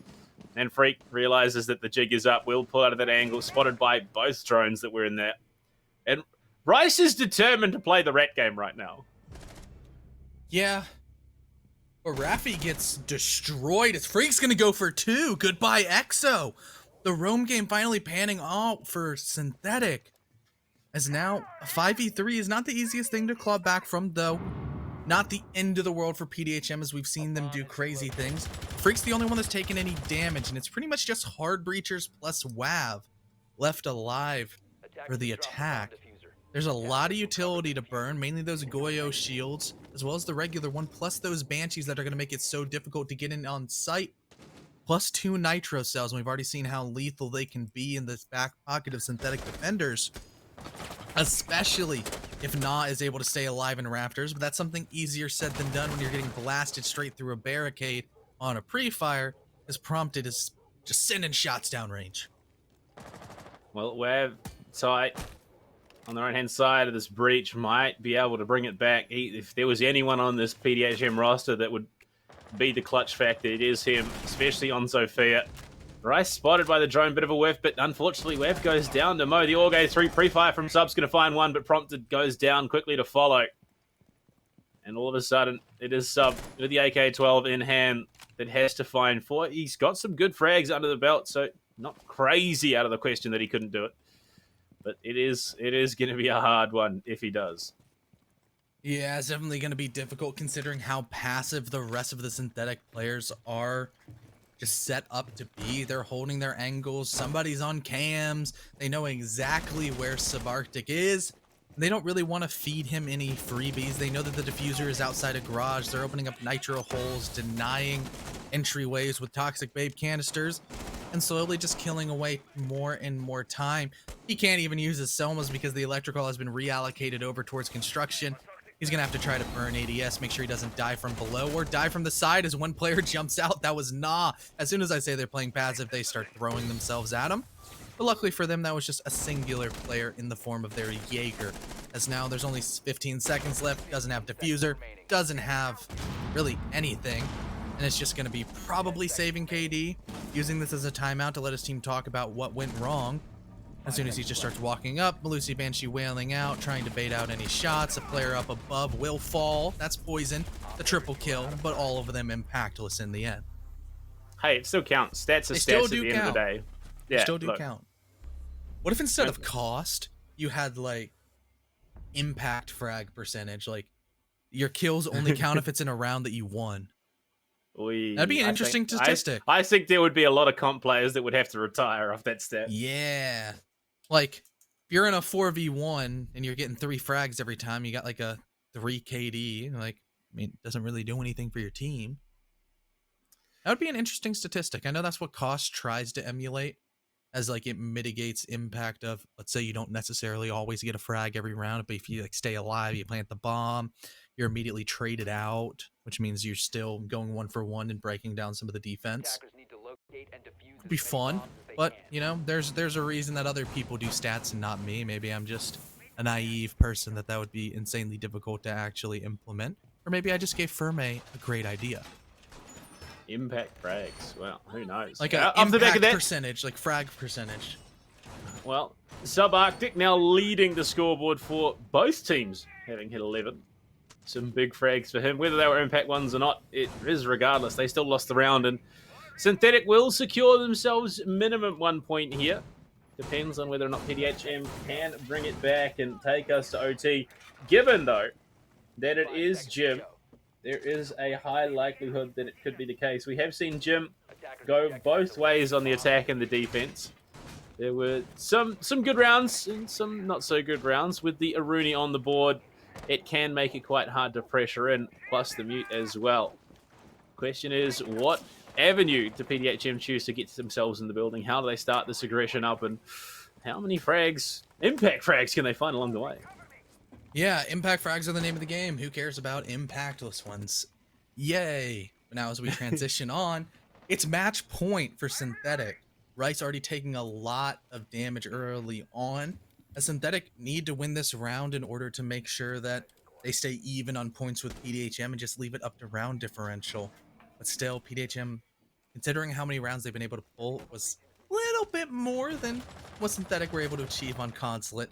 PDHM would still have the tiebreaker, but you know, it's one of those situations where it's so close you can almost taste it. Just like Nah right next to Raffi. It's a game of cat and mouse, and the one that swings first will actually go down as Nah picks up an absolute freebie onto the Ash, who seemed a little bit surprised that there was an Aruni with a Roni sitting inside a bathroom. A lot of chip damage being done here by PDHM. Could be enough for them to close it out towards the end. Mo. Oh, my lord. Skeleton Key. Good night. The Z-ping was enough. And, well, look. Exo got the style points on that one. Nah, Poison, and Rice all tagged up here for Synthetic. Exo and Wav. Wav heavy tagged. Could find himself in real trouble. Luckily, Sub is still alive, and he has been a heavy impact player so far in the last couple. Freak playing in Logi. There's a lot of positions being covered here. A lot of drone work PDHM needs to do to give themselves some security, or at least semblance of security, for when they go for that push. Wav now playing on the back. He's looking for that information gathering so he can provide his healthier teammates with the opportunity to go for those frags. And somehow prompted snakes the drone into Jim. That is big. Mute Jammer obviously not in the right spot, and with that they do Maverick up. They open up Jacuzzi wall. CDAPs, they've got a great position here to explode in and get control of the bomb site. Yeah, but it's not the easiest thing in the world, considering there's still nitro cells below in the back pocket of Nah. Never mind, he has barbed wire. I am stupid. I don't know how to read, but surely Poison, as he's tossing out all these toxic babe canisters, knows that he's in a great spot. They can't vault in on the Aruni gate unless they want to take 40 damage, and a couple of the players on PDHM side have taken a lot. As Wav hits a dirty shot with a pistol, there's only 20 seconds left out of 4v3. The man advantage finally going into the side of PDHM's attack, but it's quickly refragged with a flurry of kills as 2 go blue. Make that 3. All of a sudden, it's falling apart for PDHM, as the Synthetic defense is just too much to handle. But Subarctic has something to say about it. He goes for 2. There's only 3 seconds left on the floor. He sees the legs, but Poison sees the head. Synthetic, a clencher of a round to clench the entire match. A 1v1 going into their favor confirms the 7-5. He saw the legs. That is unfortunate. Sub put on a phenomenal showing there in map number 2. Unfortunately, PDHM, we're just not able to take it away. So it will result in a tie. But one, that means round differential will have to come into effect in terms of deciding who is fourth, as both teams were sitting on 8 points. CDAPs, I don't think the standings are going to change off the back of that, which is, it's unfortunate for PDM. They're still not safe going into the final week of play. Hey, I mean, I was right on my prediction. I said a tie. So did everybody. Like half of the casters did. So we're all correct. We can revel in that. Yeah, definitely. Well, I think at the end, it's just far closer than, you know, PDHM would like. I don't think they're going to be too stoked with the fact they couldn't take it to OT. But it is a win nonetheless. Synthetic will draw up the series, and all those casters will get it right. And, well, McCready, he's half right. He's half right. There you go. I'll give him that. He's half right and half sober. That's the way it is down over there. But, I mean, Connor, what a showing. Some big numbers being put up across the board. I'm still blown away that Wev managed to find that gunfight onto Rice, who was tucked in, the back corner of church. I'm gonna be. I'm excited to go back and have a look at that because, oh my lord, Wev is just cracked. And if this is the level that he's playing in a tier 3 tournament, can you imagine what he is going to be bringing out for NACL? Yeah, I mean, you also have to think about for PDHM I then get side, dogged by Ferme with the replay where he gets caught walking up main stairs. Thanks, Ferme. So, what I was thinking is PDHM lost by 2 rounds, and there was 2 rounds that they had to play a 4v5, and you have to think maybe that could have been the difference maker in the game, as Rafi could be just shaking his fist towards his electric company. But overall, I don't want to take anything away from Synthetic because they put up a hell of a game, especially to bounce back from being dominated and slapped around on Consulate 7-2, to come back and show off your resilience and just strength as a roster to battle back against the odds and really show PDHM what they were made of. Yeah, sorry, it was the Wev clip. That shot. Oh. Just both of them. It was just, honestly, there was a lot of very, very solid play put up by both teams. And as much as I say, yes, PDHM should be a little upset that they didn't win the series outright, they still played a phenomenal game. They still pulled out some great highlight plays, and Synthetic taking a win off a Challenge League team. They themselves should be feeling quite good with themselves at the moment. I mean, look, Connor, it is what it is. It's a draw. So both teams will be progressing. It just puts that extra onus going into the final week of play as to, to see who fills out that 4th place position. Actually, I think there's a couple of places. I think 3rd and 4th at the moment are currently contested for Group B. There could be some upsets. But look, I know we both want it. Here we go. We'll have a look at a deep dive on the matchup, and Subarctic, surprise, surprise, came out of nowhere with a huge showing. No, not really surprise. Just the end, like the tail end of that match was Subarctic doing a lot of work just to keep PDHM in it. He almost won that 1v3. The 1v4 was, he still got a couple of frags. Looked good overall, especially on supporting roles such as the Kaid and the Ace. Getting a 75% cost is exactly what you want your support player to do. And he still had the highest rating in the match. Yeah, and I was gonna say, look at his entry stat. He's playing hard support and was still getting entries. He was picking up where the rest of his team couldn't. He was like his Swiss Army knife, able to do it all. But ultimately, the entirety of the Synthetic roster were playing together. They were playing smart, and it was too much for a solo effort to overcome. Yeah, look, unfortunately, it's very much a case of it feels like Wev is an attacker-sided player. He excels on the attack. When he's got Sophia in hand, the man is just an absolute fiend. Defense, he's not quite as comfortable, obviously, for some reason. But there was just some mistakes that were made. And on the whole, Wev still topping the overall rating, 1.32, 23 and 14, 3 and 2 on the entries. But you look at Freak, he's got the lowest rating on Synthetic, but is still 6 and 5 on the entries. He's still heavily involved in how things played out. Yeah. WAV did his best. Maybe we need to look at the impact percentage of the frags. But the main stat that just stands out to me across any of them is just the headshot percentage for both Na and WAV. 72%. That's pretty accurate. Yeah, look, it's just phenomenal stuff. And there is still stuff that they need to take away and look to improve on. But it's a good indicator, I think, of what we can expect from both teams later on this year. Yeah, really well done, as both of them had a great showing on their respective map, and they end up just tying it. It's not the best thing, not the worst thing, but you kind of go home and you're like, it's just meh. It is what it is, and you just have to take it at the end of the day and look what you can do to improve going into your next play day, whenever that should be. But I mean, kind of, we end the day. Well, in this match, not in this match. I don't want to upset Ferme. In this match at a 1-1. So if I am correct, I believe we don't do interviews in that case. We aren't going to have anyone to talk to, and so I mean, kind of that's it for us for match number 1. There is another match coming up, and look, I'm kind of jealous. I do like the looks of that matchup as well. It's gearing up to be an absolute heater, but unfortunately, you don't get us. You've got someone else who will be taking care of that for you. We got two So- prettier guys. We have beards, but they're pretty. That's Carter casting links and Harrison, all right, Crow Broder. No. So- Crow has a beard. It just grows off his forehead. It does grow off. Yeah, his hair, like when he pulls it down, it goes to like here right now. It is really bad. And he needs a haircut. Definitely does. But I guess he has about 10 minutes to make sure his hair is ready, as that's the short intermission that we're gonna go to. So don't make sure, or pardon me, Don't don't make sure. go Don't make anywhere. sure. Make sure to not go anywhere because there's still a whole lot of Siege left to be played. And thanks for watching.